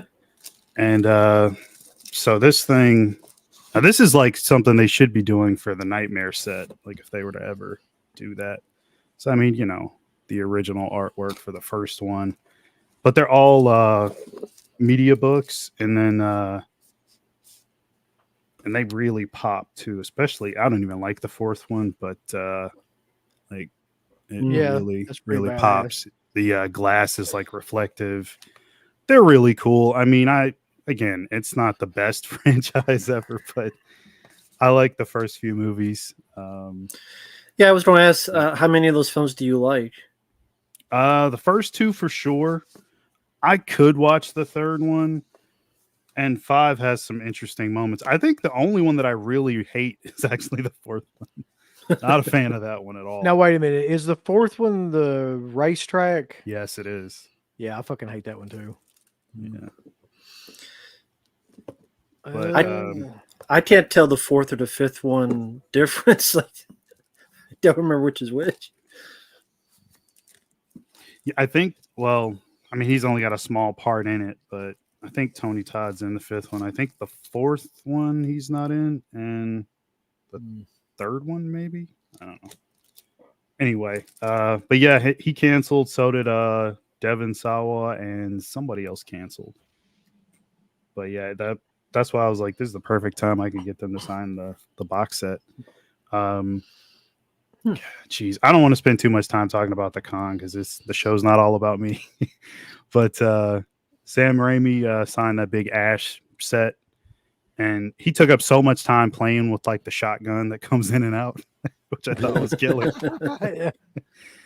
Because he's like, this is extraordinary. He said that he had no idea that like the Germans were releasing stuff like that, or they even knew about the Evil Dead movies. And I'm like, Sam, they crazy, man. Yeah, they love Evil Dead over there. I've got so many Evil Dead German things. But yeah, he spent time playing with the set, and it held up the line just a bit. So sorry for anybody that was behind me. Yeah, Michael Gross was awesome. Had him sign some stuff. He was impressed with the Cool as Ice set. So that was pretty funny. I'd say anybody that sees that's impressed that exists. Yeah, he was very surprised. He kept talking about how nice Vanilla Ice was. That was funny. I should have got the photo op, but I didn't want to do any photo ops this year. They had the actual like graboid there. Oh, that's like that, and that thing was huge. I had no idea until like some lady in front of me was getting it signed. She had got a picture with him with the graboid. Don Coscarelli was awesome. Geez, I mean, everybody I got something signed by was really cool. It was really fun. I mean, I got a ton of stories. I could go on and on all day about conversations and stuff that happened. But yeah, no, I mean, I always enjoy stories about conventions and things like that too. Go ahead, man. I was say, was it like Keith David didn't talk to you, but he talked to you in the elevator? So, so I went up to his table, and right as somebody was leaving from in front of him, I came up, and it was like as soon as I turned to face him, he was already picking up his phone, and I'm like, oh shit. So I still proceed to talk to him and ask him questions, but he didn't say anything right away because he was texting, and I'm like, oh my god, it's gonna be another William B. Davis situation. And luckily, the guy that was standing next to him said, like, he'll get to you in a minute, man. He's like, don't worry about it. He's like, as soon as he's done, he'll trust me. It'll be worth it. And it was, because as soon as he was done, he was like, sorry about that. And he talked to me for a very extensive amount of time. I honestly think that at conventions and shit where they're getting paid that amount of money, though, they should make them put their fucking phones up like it's going to school or something. Like they should have them like have a locker where they have to put their goddamn phones unless it's an emergency. Like, and you just can't be like sitting around fucking around on your phones, because there's too many of those guys that do that at conventions, and like it happens constantly where people will go up to them and they'll just be dicking around on their phones. Yeah. Miguel Nunez, piece of fucking shit. That's a funny story. I remember you guys talking that one. But yeah, no, Keith was great in the elevator when I rode up with him. He was fucking with me in the elevator. That was funny. I'll never forget that. Well, what do you mean by that? Like, well, he had like a Bluetooth speaker with him. And and I don't know if this happens at other conventions. I've never seen this happen. He had his Bluetooth speaker with him, and it was like behind his chair when he was at the table. So he's playing music, his own personal music on it. I've never heard anybody doing that. That's yeah. So he takes that with him as he's going upstairs, and he's got his people with him. And we both get into the same elevator, and he starts talking about how good that music sounds. And I had completely forgotten that he was playing music at his table. He's like, don't you like that music? And I'm like, yeah, I guess it's interesting elevator music. And he's like, oh, wait, that's my music, isn't it? And so the lady with him was like, yeah, your Bluetooth is still on. So I don't know if he had forgot he was playing it or what. Anyway, that was funny. And then he was like, could you press whatever floor he was getting off on? And I kept trying to press it, and the damn thing wouldn't register. And he's like, you kind of fucked that up, didn't you? I'm like, yeah. I'm like, it's not working. I don't know what you want me to do. He was funny though, man. He was really cool. I always fucking get him and David Keith mixed up. I never know. So Keith David is the fucking guy from The Thing, right? Yes. Yeah. Okay. I always get those two mixed up.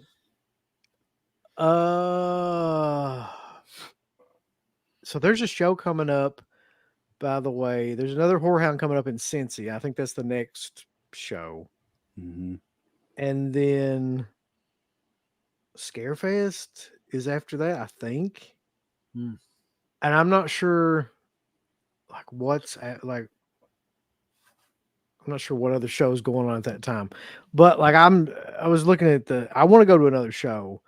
I can't convince like CK to go. So he's definitely not going to Whorehound, and I don't even know if he's going to Scarefest, but I'm definitely going to Scarefest. Whorehound's guest list is really odd, so I don't know. Nobody you want to see on there, really? Not really. It's just a weird. Hold on, I'm gonna bring it up because it struck me as just odd. Some of the people they had on here. Well, I was curious with you. I know you haven't been big on like the prices and all that stuff and many other factors. So what drives you to still want to go to conventions? Is it just mostly vendors? And for me at this point in my life, it's vendors, honestly. But like seeing other people there that you always run into at least a couple people that you've seen at like every other fucking convention. And I'm talking about just like people that go to all these shows and stuff, not celebrities or anything like that. So that's always fun. Like you see the same group of people that go to like every show. Cool. But real quick, so this is what I'm talking about. Like Cole Sprouse and Catherine Newton from that Lisa Frankenstein movie, I don't give a fuck. Kevin Smith is going to be there. He's been at like 5 million of these shows. Melissa Barrera from Scream, all the people from Scream, even the bit players like fucking the chick that was in Once Upon a Time in Hollywood. She's going to be there. Mikey Madison. Yeah, okay. The chick that plays Abigail, even though I like that movie, I don't give a fuck about meeting her. She's like a kid. You know, if you think about it for a second, what in the fuck does a 40-something-year-old guy from like Kentucky, why, like, have in common with a little girl that's fucking. What are we going to talk about? That's the same way. What's her name? I can't remember the little girl in Terrifier 2 who's wearing like the art makeup or the clown makeup or whatever. Yeah. She was at the show, I think last year, and I had no idea what to talk to her about. And that never happens because I talk to everybody quite extensively, and I just couldn't really like find anything to say. Like she's like, what do you? She's like 14 or 13 or something. I'm like, yeah. You like math? Right. Like, what are you fucking saying? Well, I know this is a weird question, but do you think that maybe they should just not allow kids to do conventions, at least until you're a certain age, because of, I don't know, it's once weird. It is weird, yeah. Mm-hmm. When did Quinn Lord start? Because he was there at the show this past weekend, and a dude's I saw him. We saw him at conventions back when we were fucking like pretty much from the beginning after that movie came out. He was doing conventions. Mm-hmm. So I don't know how old he was, but like young kid doing those shows. Yeah, it's always just weird when I see kids at shows for some reason. Like it's just because like I mean, it's one thing to be an adult and maybe like have somebody that's stalking you or something like that, or somebody that's like obsessed with a movie. It's another thing, like if you're a little kid and somebody comes up to you, and let's be honest, like we've all seen people at shows that are obsessed and maybe a little bit off, and like I don't know if you want them around like kids or really anybody for that matter. But yeah, that's about. I mean, there's some other people on there, like, but there's nobody I give a shit about on that list. Eric Freeman's going to be there. CJ Graham, Don Shanks, Amanda Weiss, a bunch of people from Nightmare on Elm Street. I've already met all those people, so I don't give a shit. But some people probably do. Another super chat. Did you watch the Jeffrey Dahmer miniseries on Netflix back when it came out in 2022? I did. I don't know about anybody else. The first episode, didn't they change a lot of facts though? Like, I don't know, I remember like watching it and then looking up some info, and it seemed like a lot of things were really like the stuff with the cops. That's always weird. But is that the one I'm thinking of? It was always weird when they do these like biopic type of things that if you look up the real stuff, like how much they change on it, and it's like I don't know how to feel because I'm like, okay, they're doing it for entertainment or for their narrative, but at the same time, I don't know, it's just kind of weird when they start changing the real story, the real facts, and misconstrue things, or maybe that's just it's always a weird factor for me. I don't know how to describe it the best. I remember something about that movie, like about that series. One of the main things about that series was there's like a running narrative that a couple of people from that building, and especially one woman, like kept trying to get the police to like understand that something was going on in that apartment. I think that that's true to a degree, but the way they portrayed it in the series was like that they were like constantly on this like mission to get the police to like. I don't think that's the way that any of that shit went down. From what I can remember about reading about it. I mean, they may have tried to call like once or twice or something like that, but I don't think it was a giant like cause that they took up like they made it seem like in the movie. But all of that stuff, there's dramatic license to all that, because you got to make something that's like, keeps people hooked and entertaining. But I don't think a lot of the stuff that happened in that movie, like there's no way to tell how it happened. Like a lot of the murder scenes and stuff like that, like there's no way to say that happened that way. Like, the way that they're portrayed, or a lot of that stuff about how he was captured and like how that all happened. Like, there's just no way. So I'm curious. I mean, granted, they're two completely different ways of doing it, but would you say you prefer, like, say, Jeffrey Dahmer, a mini series like that, or a documentary? I mean, granted, they're two completely different things, but like, do you have a preference? The same with you, Mark. Like, when you see something like that, do you prefer seeing the documentary on it, or do you prefer this dramatic licensed narrative version? Well, first would always be documentary for me because I'm always fascinated and probably a little obsessed with like true crime stuff. Yeah. But I mean, I don't mind seeing like the an interpretation of it, like of Right. some sort. Like, I mean, if it's done well, like, Yeah. you know, that's fine. But yeah, I could go either way. But if I had to pick one over the other, I would say the actual documentary of what really happened. Yeah, I would probably say the same. Like the ones that Netflix did there for a while that were really, really great, like the one on the Night Stalker that they did that was Yes. basically just a documentary. Like something like that are the ones that I prefer Okay. the most. The other one that they did on Bundy, the Bundy tapes one, that's probably like my favorite. That's an amazing Yeah. documentary. I think that one, I hadn't seen it before, but it popped up right after I watched the Zac Efron movie. Yeah. The extremely wicked, shockingly evil and vile movie, which I thought he was great in. And it was recommended on Netflix right after that went off. And I sat there and just binged the whole thing. It was really, really good. And I'm thinking to myself, I could see why everybody liked this guy. He was kind of charming. I mean, you get the sense of how he lured people in, like with the whole nice guy routine or just being easy to talk to. He was one of the most fascinating because of how normal that he seemed. Most of these other guys, like you look at Ramirez and stuff, and he's like fucking teeth are falling out, and he's crazy and At the fucking panic room. Yeah, it's like, yeah, you pretty much see that guy coming. But Bundy, yeah, it's a little bit harder to spot somebody like Bundy. I guess I was also curious because I know coming soon I got a request to check out. I think it's The Confession Killer. There's one on Henry Lee Lucas on Netflix. Oh yeah, yeah. So I guess I was just curious about the whole thing.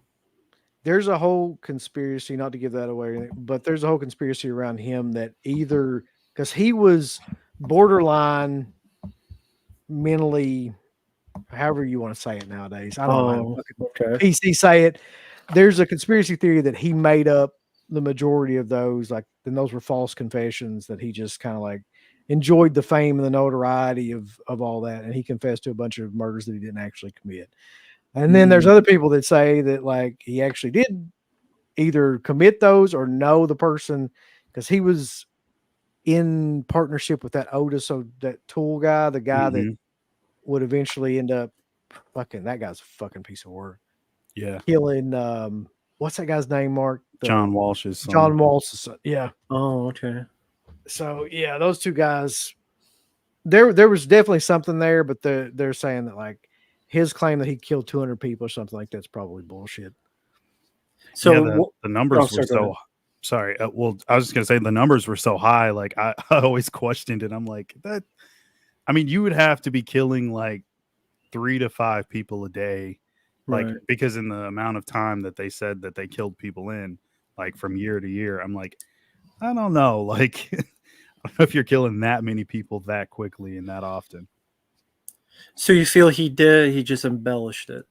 Yeah, I feel like he probably like murdered a couple of people, or at least was there for the murder of a couple of people, maybe, and then just like was so fucked up in the head that he enjoyed the notoriety and just started like confessing to everything that came along to kind of build it up more.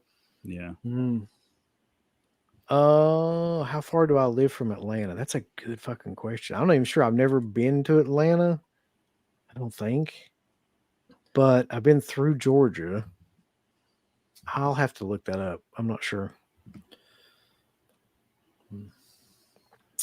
Wow, what the hell's going on in Atlanta? Just out of curiosity. Have you ever heard of Frightmare at the Falls in Niagara Falls, Canada? It's an impressive guest list. The Raimi brothers, Richard Dreyfuss, Tony Todd, etc. Never heard of it. Yeah.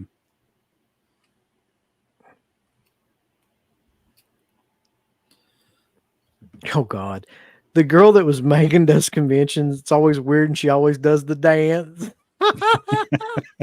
That'll get Rambo out of the house right there. He likes that movie so much. Definitely.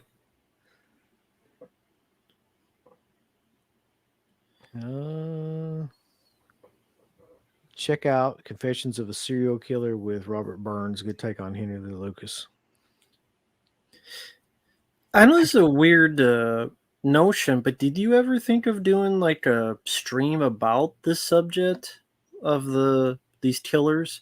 I know you made the joke like I'm a fan of serial killers, but Yeah.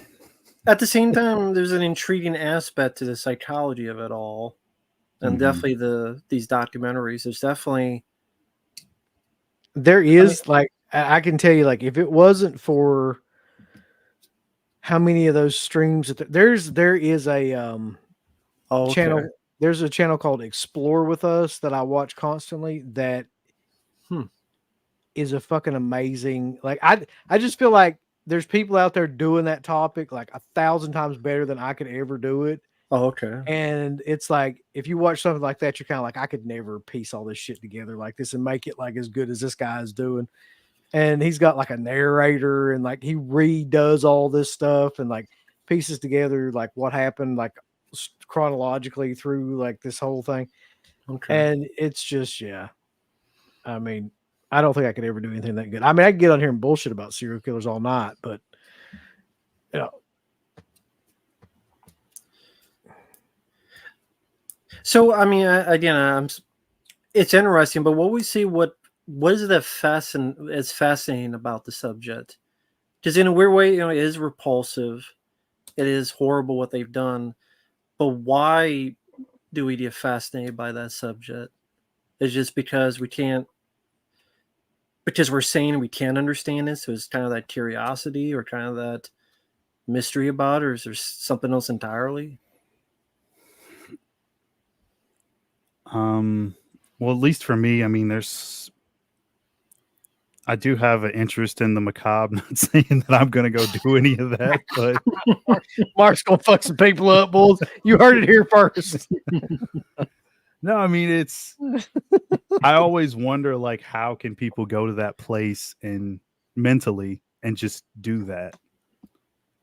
I mean, regardless if it's Dahmer, Bundy, whoever, it's just like, what makes those guys tick? So part of it is that I love seeing the interviews with them when they talk about, their crimes and stuff, but the investigation, how they got caught or just the crimes themselves, them trying to figure out, it's almost like a big mystery, even though you know the answer to the mystery, just sort of the journey that it takes you on. And I love forensic stuff. I mean, shows like Forensic Files and stuff like that. I love those shows. So it's just something I'm into. Yeah. I mean, for me, like I enjoy anything that's in the off skirts of like paranormal stuff. To me is the same thing as serial killer. It's in the off like shoots of reality somehow or another. Like it's like you know some of it happens and with serial killers that happens, but you just can't wrap your head around it. And it's fascinating to like explore like how somebody becomes that way and like how like they carry out all that stuff and how they, like you said, eventually gets caught. And everybody's got a different story too. Yeah.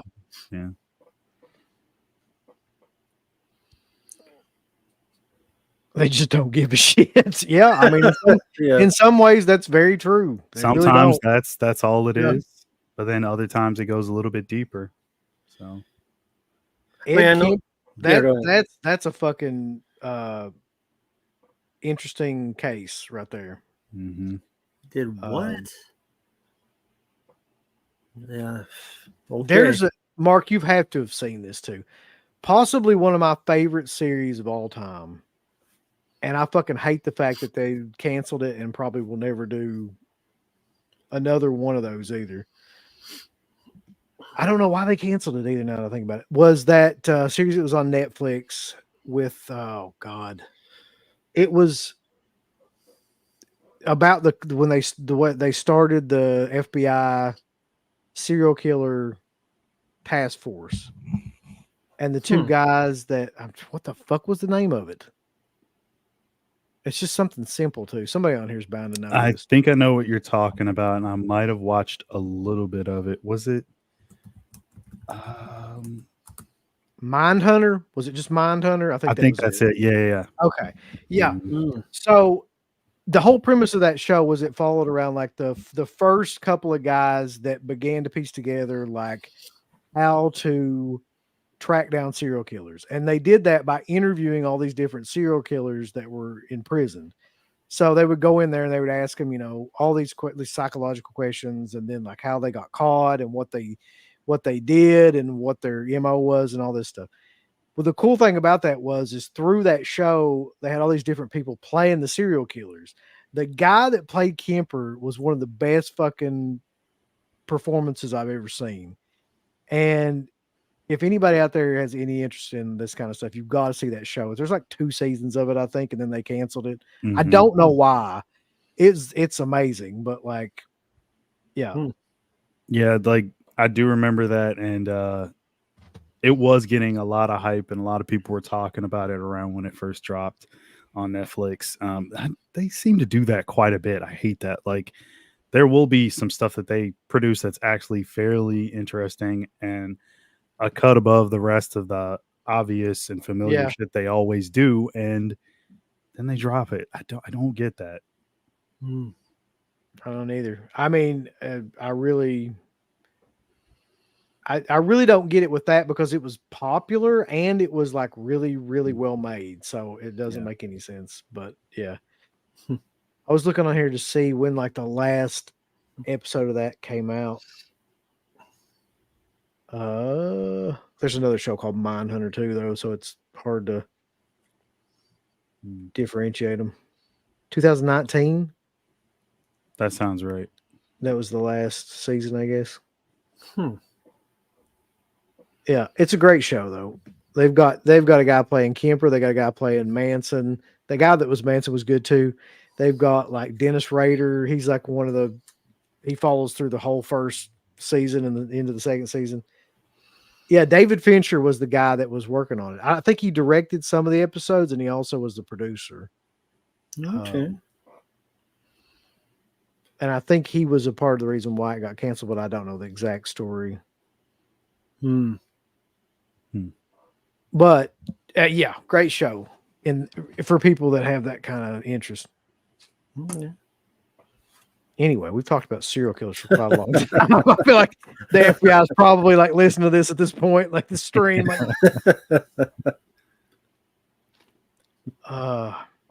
But yeah, we're closing in on the 2-hour mark. If anybody's got any like closing things they want to throw in here, throw it in now. Big thanks to everybody, by the way, that was over at the stream, the 10,000 stream last night. That was great. Thanks to everybody that's sending in videos too, including you guys. Oh yeah, no problem. At least I could do. It's the least I could do. Absolutely.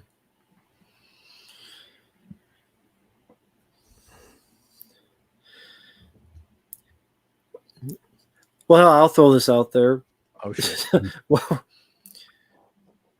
what was either the story or the killer that you heard or saw about and was the most surprising in some way, whatever that way may be, they just like either mind blowing because how did I never hear this before, or it was like the weirdest, or just whatever parameter you want to use.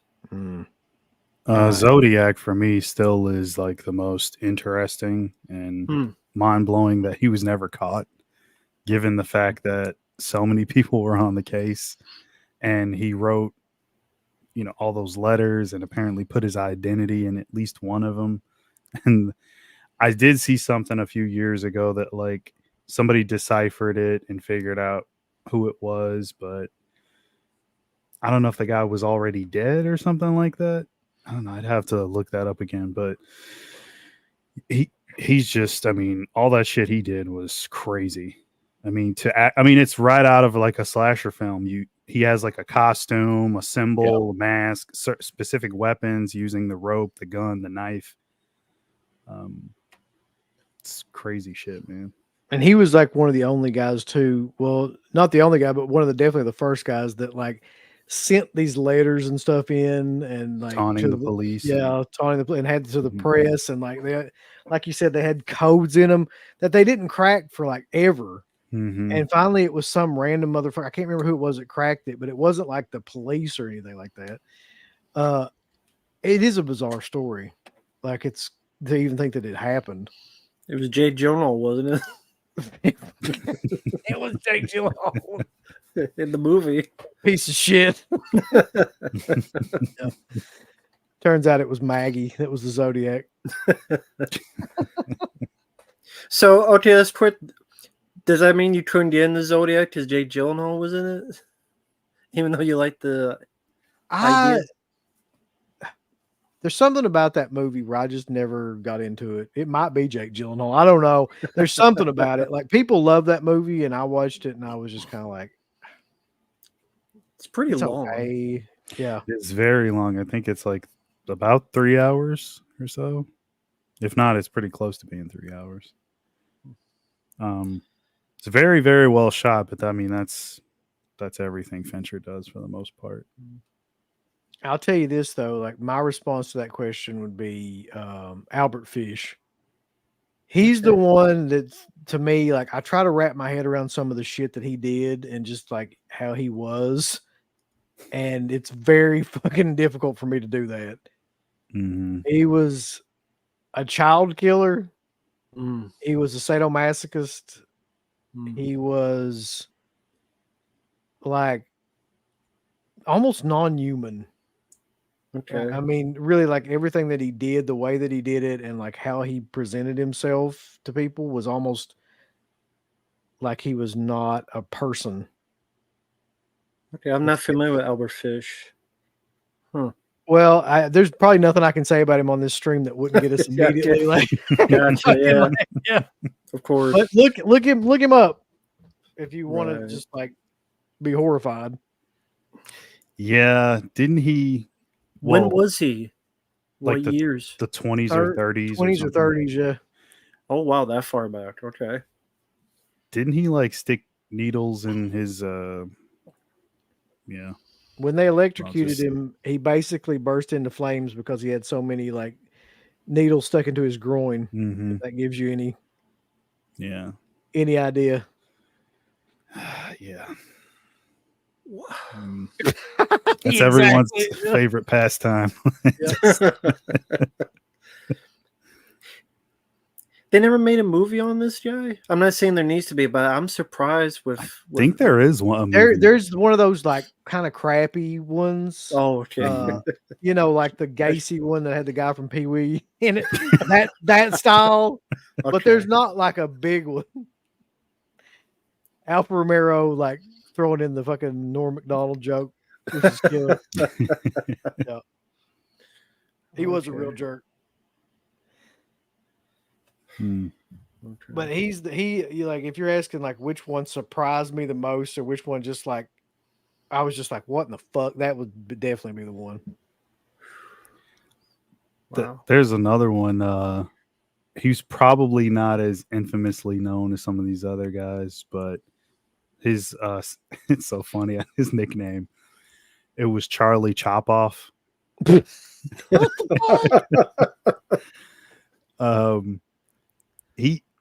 don't know if I could say, so he liked to chop off, you know what, of little boys. What the fuck, Marq? He's look, if you guys are in the chat are interested in the craziest serial killers, one of the Nah, craziest ever, I'm good. that guy was Yeah, on I'm a whole good. nother level of insane. He's another one. I don't think they ever caught him. How do you Really? fucking That was like not the catch I that think dude? the 60s or the 70s, one of the two. I want to say the 70s. Yeah. Good God. And he would leave you the know, bodies on like rooftops or something, I think. I've Yeah, it's never pretty heard of crazy. that guy. Oh, it's really fucked up, that whole story. All the So stuff if he he's was done. never caught, he just stopped. Or got killed or something. They honestly don't know. Most of the time they don't stop. They either go to prison or die. Exactly. Like, Yeah. it's one of those two things. Do you remember? I mean, no details, but how many? How many victims? Yeah. Over 5 for sure. Hmm. I don't remember the exact count, but I know it was over 5. Damn. That is FUBAR right there. Indeed. Thanks for the stream. Yeah. Yeah, we can't end on that. There's I mean, I was gonna say, like, we probably should pivot away from the serial killer stuff. So I could talk about all those guys all night. There's so many of them, probably ones that people never heard of, and he's one that always sticks out because the ones that never get caught or they actually figure out the identity of the guys, pretty interesting to me because everybody seems to get caught when it comes to this stuff at some point or another. I thank God for somebody sending a super chat. Hey, Matt, have you heard of the Macaulay, the legendary tigress of Ranthambore? No. If you would have, I'd have been like, what? I'm trying to look at what that is. No, I have no idea what that is. What is it, Matthew? I mean, thank you for the super chat, but yeah, what is it? It's the legendary tigress of Ranthambore. Well, yeah, that's true. But Yeah. I mean, need we say more, really? no, I mean, I'm not up on my tigresses. Yeah, I'm sorry, man. I can't answer. No, be the answer. No, I'm curious though. I mean, That's why I was asking about the serial killer stuff. Like, I'm always intrigued by that stuff. Just wanting to learn more about stuff. It's weird because sort of. I was just gonna say, like, back in the day, like I had the Time Life series of books. Really? Yeah, they had like a Time Life fucking serial killers set at one point in time, and like it was fascinating. And I used to read that, and then you'd get the books. Like I think her name was Anne Rule, wrote the books on Bundy. She was a friend of Bundy's that worked on the suicide hotline with him. There's a whole backstory about Bundy where he's very odd in terms of, like, not many serial killers were like him. He worked at a suicide hotline and apparently, like, by all accounts was like really good at his job and saved a bunch of people's lives and simultaneously was going out and killing like women. It's just he seemed to be like all over the place. That's like was that him who, I don't want to say he met Kurt Russell, or there's something with Kurt Russell, like he was out camping in the area where Bundy had like escaped from, and it was like at a campsite and he was there and Kurt Russell was there. But again, he was much younger, obviously. You guys know that story at all? I hadn't heard that story, but I totally believe that. It's if you guys just search it on YouTube, you could see Kurt Russell tells the story. So I'll butcher it, so I'm not gonna do it. But yeah, just look it up after this. Holy shit! I just noticed too that Zodiac has a new 4K. We were just talking about that. It's like the film just got released on 4K. Oh, nice. There's another super chat. Mackay, it's a real tigress of Ranthambore that was a popular tourist attraction and helped boost the tiger population in India. I feel like we're learning tonight. Tonight's been an educational. It's the knowledge stream. Yeah, it says here, thank you, Matthew, that it was in India. It boosted from 15 tigers in 2004 to 50 in 2014, thanks to her. And she was like the most photographed famous tiger. Okay, yeah. Didn't know about that. Learn something new every day. Did she kill people too? Yeah. That's a Zodiac killer there. Yep. She was high all over. But thank you. Remember that? You remember that whole thing where everybody was saying Ted Cruz was the Zodiac killer for a while? That was like my favorite thing that happened with any serial killer. Now, do you wish that was true? Kinda. It would be fucking amazing. Have you or the crew ever heard of a Freedom of Information Act request successfully locating a lost film seized by U.S. authorities? Tried asking when Felcher was on last. Fuck no, I don't remember that at all, or ever hearing about that. I do not either. It's no one on me. Speaking of which, I mean, it's not that, but wasn't it this or next month, September, that Jerry Lewis film? That the clown one? Oh, the one where it's like that was never released or something before? And it was like this year and this month it finally would be available, or I heard about possibility. that. Yeah, I had heard about that because that film has such a history. And it was like he never wanted it released. Yeah. And then I did hear something that it was going to be released for the first time. I forget the name of it, but it's the one of like The Day the Clown Cried or something. Yeah. Isn't he a clown in like a concentration camp or something like that? Oh, jeez. Who the fuck makes that movie? I kind of want to see it just for the crazy like history of that. Patch Adams for the Holocaust. Yep, you need that. Yeah.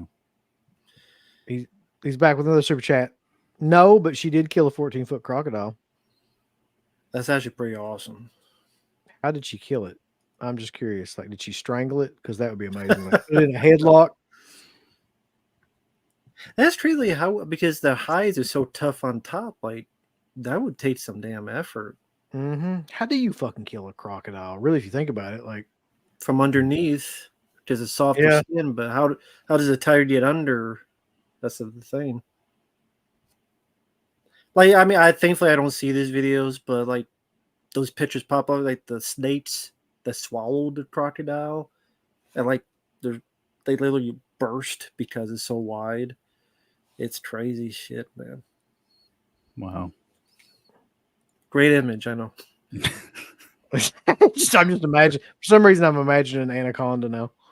The movie. John Voight just staring. Yeah. The Day the Clown Cried. There you go. Yeah.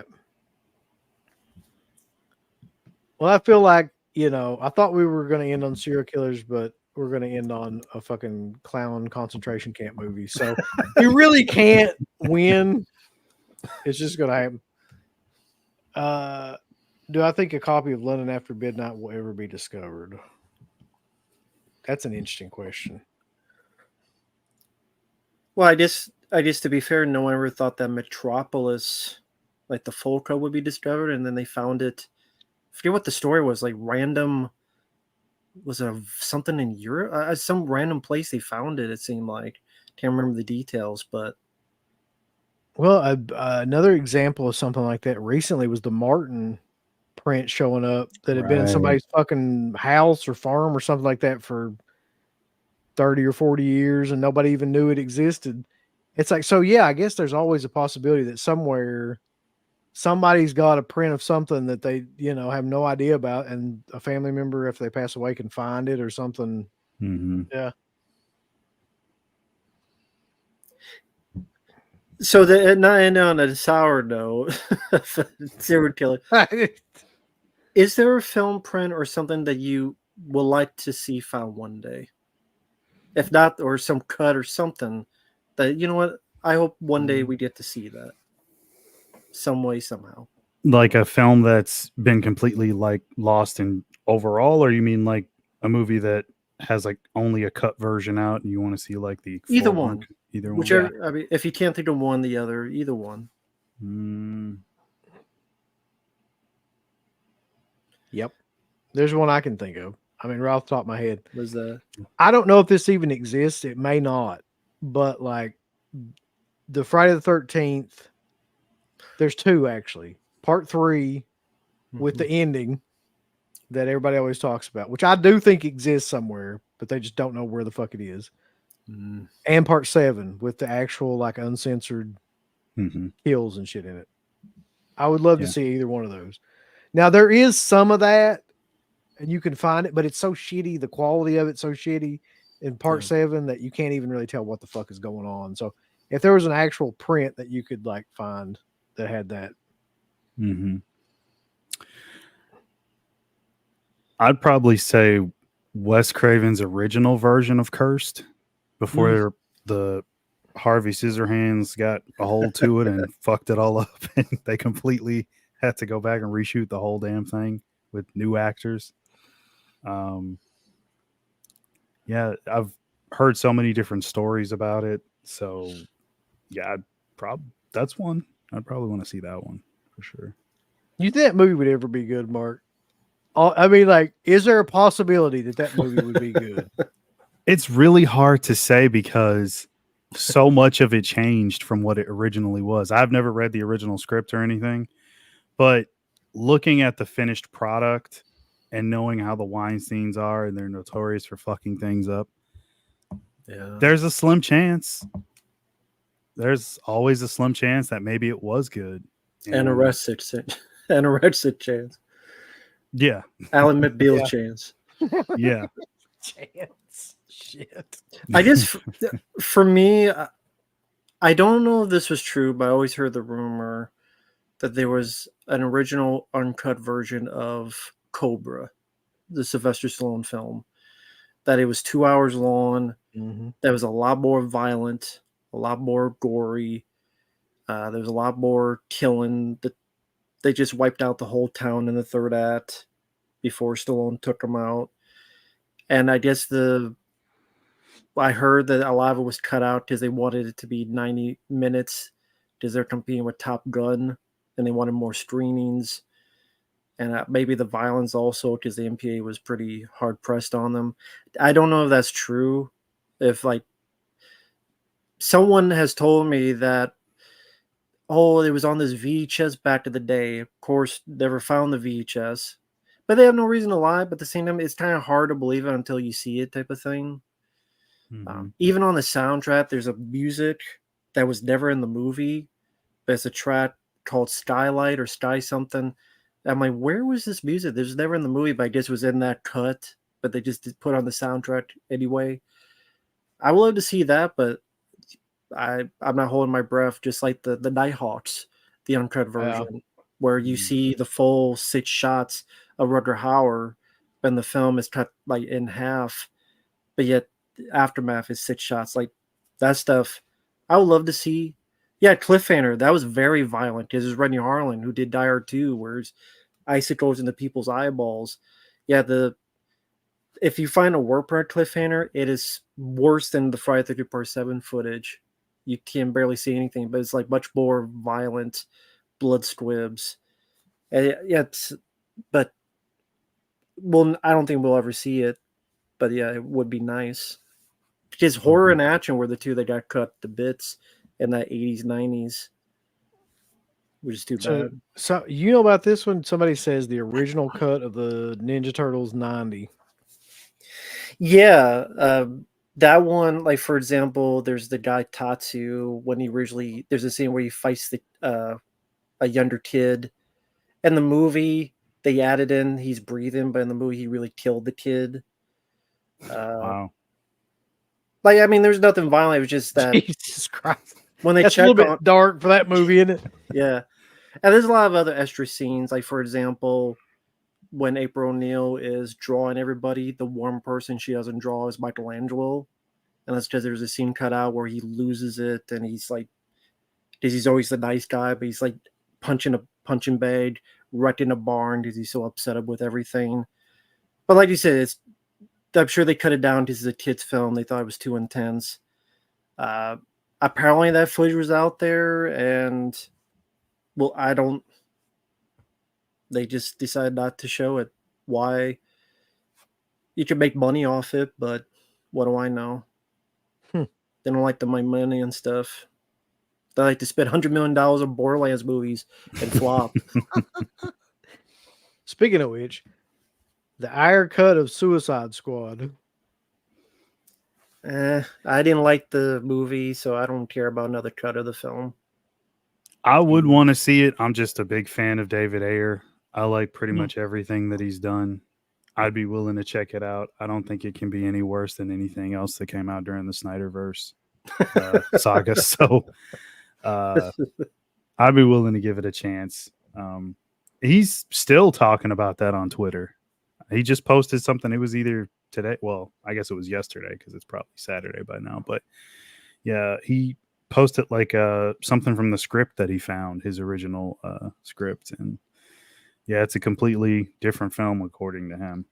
So I'd be willing to give it a shot. This is something I've heard about over the years, multiple different times. The unrated Night of the Living Dead 90. Mm-hmm. So apparently that film was kind of butchered too in terms of cuts and things like that they had to make. And Savini is notorious for, you know, the FX work. So I don't know what here's the interesting thing about that. I know that Michael Felcher is working on some version of that movie because he talked about it. I wonder if he has any access to any of those scenes and there's any attempt to put that shit in there. Mm-hmm. I'm betting that there is probably. Have you? I've actually stayed away from Savini as heard cons just because I've heard the horror stories. But by chance, have you ever asked Savini about that or know anybody who's talked to him about that? Because I know he always said I'll never ask that motherfucker another question. I figured. But I think he said only about 40% of what he wanted actually made it in the movie. The other stuff they didn't shoot. So I'm wondering whatever that they did shoot, what was exactly cut? Because it is essentially almost a bloodless zombie movie, which is weird. Yeah, there's not a lot of like real like gore in that movie at all. Not really, no. Right. And you get the impression that there probably would have been in some scenes too. Mm-hmm. Like there's probably stuff missing from those scenes the way it's edited. Yeah. And thank you, Matthew. I saw your last one. Hopefully the Tigress passed on her DNA. So I didn't even see that. As badass as her. Yeah, you take down a 14-foot crop. You took down the Lake Placid. Go for it. Yeah. That's respect. Respect. Yeah. Interesting question here. Do you guys enjoy horror-inspired metal music, such as King Diamond or countless other death metal bands?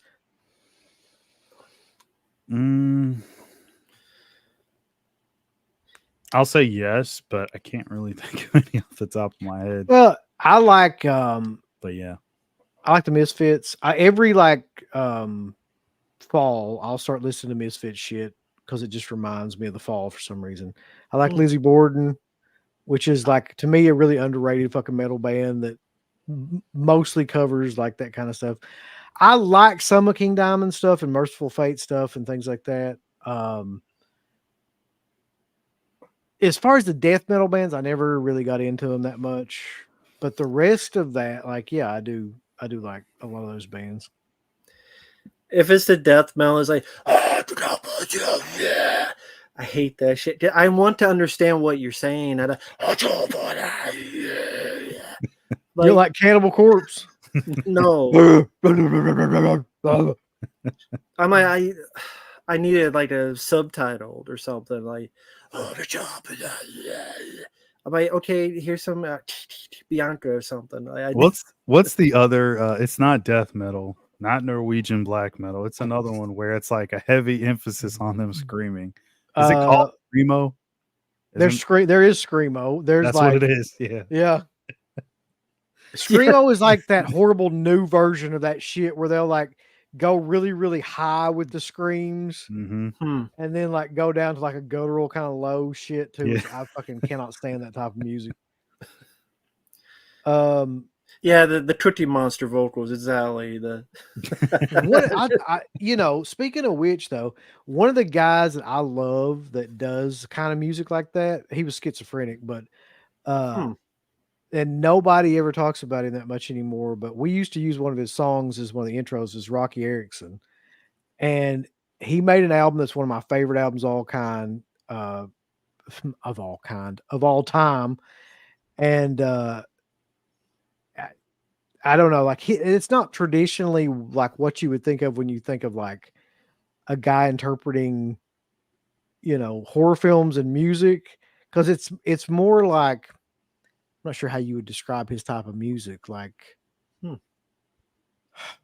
classic rock, indie, alternative from like I don't know how even to explain it, but Creature with an Atom Brain, or that was the one that we used to use on the show. And then like he just took those old sci-fi movies and like he made like a ton of different songs about it. Like I said, he was schizophrenic too, but like he made some amazing music. There's a great like documentary about him too. On the road, like the Deadpool on the road. Oh no. Okay, that was a different one. There, he wasn't really like metal at all. Okay. Do we like Russian Doom Wave? Yes, that's my favorite. Oh, of course. There's a lot of weird names. They just kind of like they just randomly pulled out of a dictionary, like this one, and then this one, and then this one. I don't know, like what was if you can't say it for YouTube, but what was like the weirdest band name you heard? Satan's Almighty Penis was always one of my favorites. I mean, Butthole Surfers I always thought was kind of a funny name. But what about the name of a song? The funniest name of a song? Oh, 100% for me, just because like I love like to watch. There's a video of Cannibal Corpse playing I Come Blood, and like there's two security guards like that are in the front, and like that you can tell they have no idea like what this band is about. So the guy comes on and he's like, this is the song about shooting blood from your cock, and the security guards are just like, what? That's So they're great. just looking around like, what the fuck? Oh man. But yeah, that's one of my favorite. What about you, Matt? You got one? Like the funniest name for a song? Or just craziest name for a song? Steven Seagal's Talk to My Ass. That's the real song. He's called Talk to My Ass. Funny. And then he had another song called Alligator Ass, and just the whole Seagal. Seagal likes ass, I guess. But also, isn't there a band? I may be wrong about this. Isn't there a death metal band called like Infant Annihilator or something like that? Oh my god! I swear to God, I think there is. There should be. Hold on. Yeah, there is. It's a deathcore band from England. Oh man! Oh, Jesus That's Christ! so funny. Oh. Yeah, I'm trying to think of a song. I can't think of one. Oh wait, you know what? I just thought of a song. It's not as crazy as some of the other ones you guys mentioned, but it's Rob Zombie's song, "Teenage Nosferatu Pussy." When I saw that, I was like, "That's a song!" Like, but apparently it is. So it's shout out to Rob Zombie. I can't put that up, but look at the last comment. Let's see. Oh yeah, that's a classic. Oh, man. That's one that's on the radio all the time around here. Jesus. Yeah, Cattle Decapitation is actually a fairly well-known death metal band, sadly. Yep. That's another good one. I can't put any of this stuff up, by the way, from this chat, but like... That's probably a good idea. And thank you, Matthew. Yeah, thank you once again. Well, I mean, if the Cubs kill their 14-foot crotch, there'll be another death metal band they'll name themselves after. I don't know what it'd be. Shit. There'll be a death metal band somewhere in that. Yeah, there should be a death metal band called, what was it, the Tigress of fucking... Hamanatra or something. Yep. Oh, yeah. I never got into death metal, but I will say they're hilarious in terms of like some of the names of the bands and the songs. Yeah, so that Ice Nine Kills band is the big one right now that apparently like fucking does the same style. They're into horror films and stuff like that, and they put that in their songs. I just look at those fuckers and I can't. They may be the greatest band of all time, but they make me want to like smash my face. So I can't get into that style. They look like Skrillex. You remember those fuckers? Yeah. No. But yeah, Infinite Annihilation. I What was feel it? Infinite Annihilator, I think, or Infinite Annihilation, Infinite Annihilator. Serial killers and We've really like been through a lot in this show. We've gone on a fucking journey. It started with movie companies, went into serial killers, ended with death metal. It's like,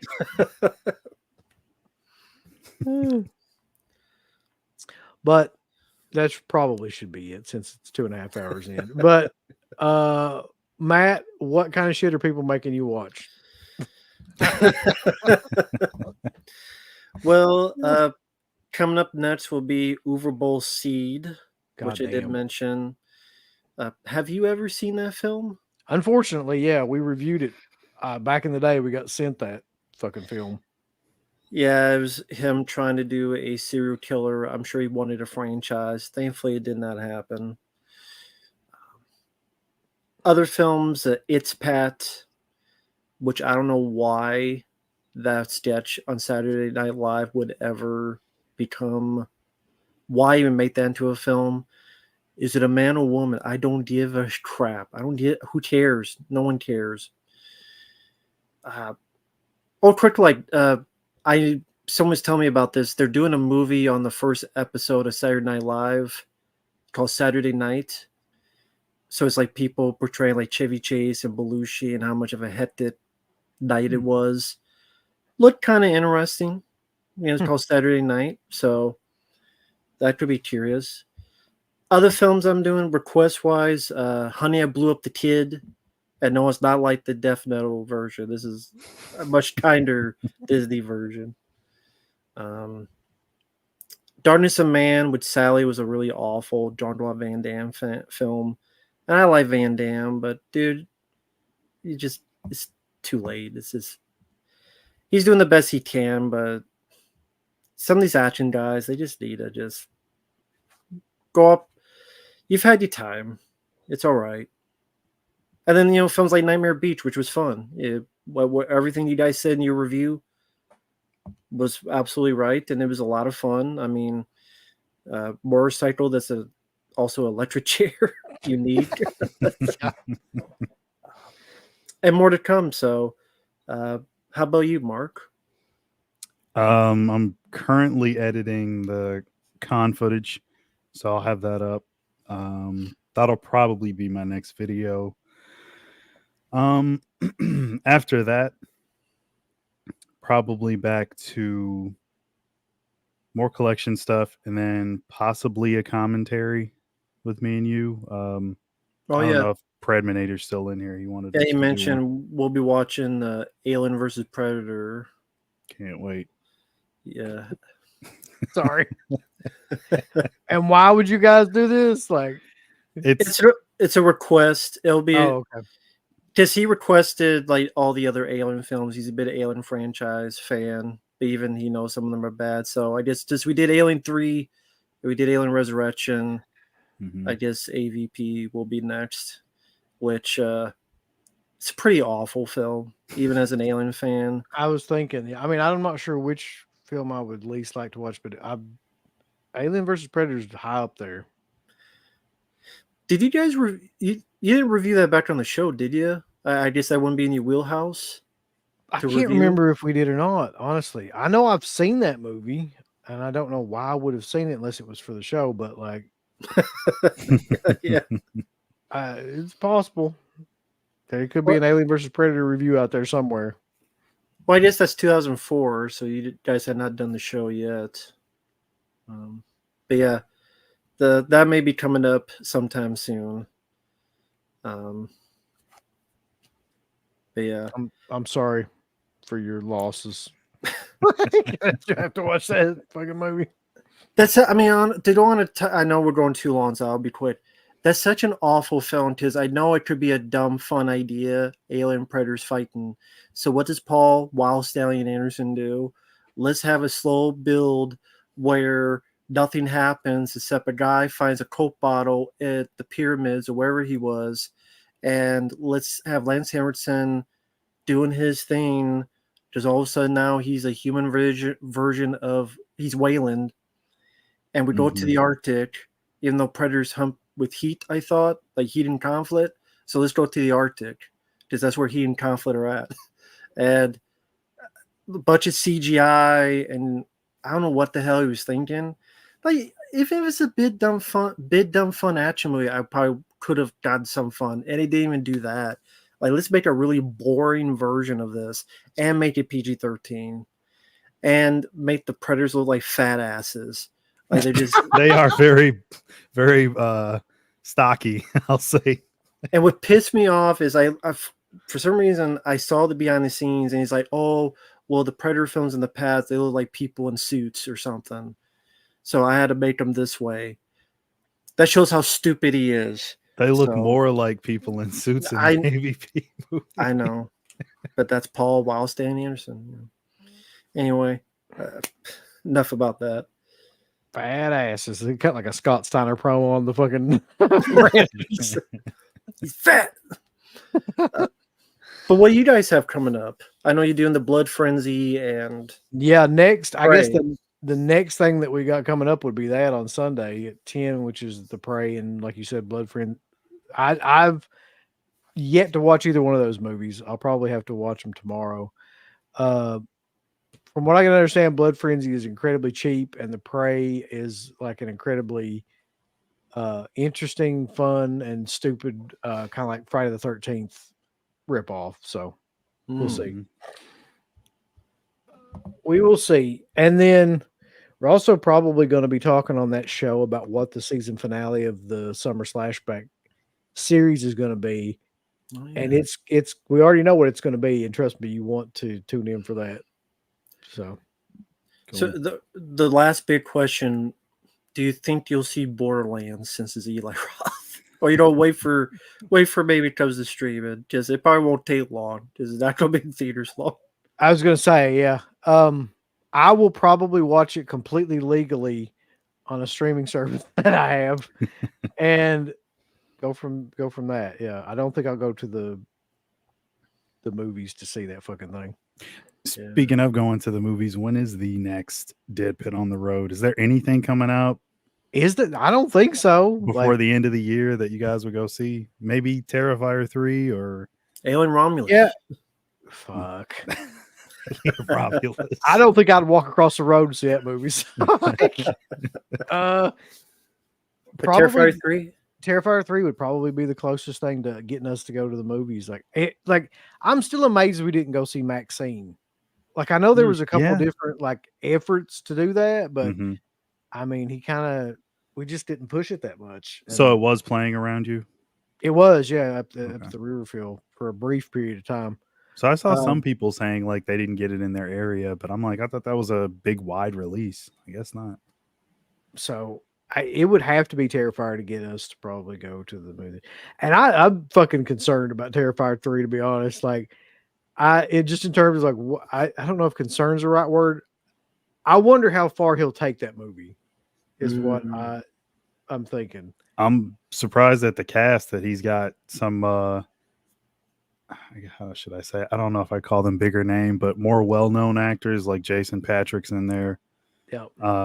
I saw Daniel Roebuck, who is always pretty cool to see and stuff. And a few others. So we'll see how it turns out. Well, to be fair, was Jason Patrick done since Speed 2 Cruise Control? Maybe Narc. Yeah, I was going to say Narc. In the late 2000s, I did see him like on Entourage, and I saw him in something else after that. Not a whole I can't remember what. Yeah. I mean, I'm not a Jason Patrick mega fan, so it's not like I follow his career like that anyway. Real quick, last super chat here. I don't care what anyone says. Tigers are the real kings of the jungle, not lions. By the way, don't even really live in the jungle, but the savannah. There you go. They're the Tiger team. The more you know. Tiger King. Yeah, if anybody wants to watch Blood Frenzy, though, it is on YouTube. And I don't know where the fuck the Prey is at. I'm sure it's on YouTube or Tubi or one of those channels. Yeah, Blood Frenzy is really bad, but I kind of enjoyed it at Don't Go in the Woods way. But maybe I was just being very lenient that day. It's very cheap looking, but it's really bad. But I enjoy it in the bad way, but I don't know if you guys would feel that way. I know CK was it. He's like, Does it have an official release of any kind? Not that I know of. Okay. I wondered like if it even had like a DVD because I've never seen it like anywhere, you know. No, I was thinking like maybe it had like a UK like Region 2 release, but I don't think so. I think I'm thinking of another slasher from around that time. Yeah, it's pretty bad, but I did laugh a lot for some reason. I have seen it heavily bootlegged over the years, though. Various places, cons and stuff. I didn't realize this, but apparently fucking Lisa Loring's in that. Yeah. From the Addams Family. Yeah. Okay. Fair enough. But yeah, so check that out on Sunday. Marq, hurry up and get your shit edited together. Like people want to see this stuff, and you're over there fucking around. Come on. I'll get it done. And y'all that are fucking with Matt, stop making him watch all this shit. You think he wants to watch It's Pat? Nobody wants to watch It's Pat. Nobody even wanted to watch It's Pat back in 1992 or whenever that fucking movie was made. It's Pat. So anyway, check us out at all the 5,000 different things that we have. Appreciate everybody for coming in tonight and for last night too, and you guys as well. And until the next time. And if go ahead. Sorry. I was going to say, if anybody's still going to be up, I think Garrett's still streaming over on his channel. Born to Be Hell, is he even streaming right now? He is, yeah. So go check him out over there. Migrate over there. Yeah. Yep. See y'all. Tell him we sent you. I'd like to tell people, thumbs up the video, Uncle Bill. Would you?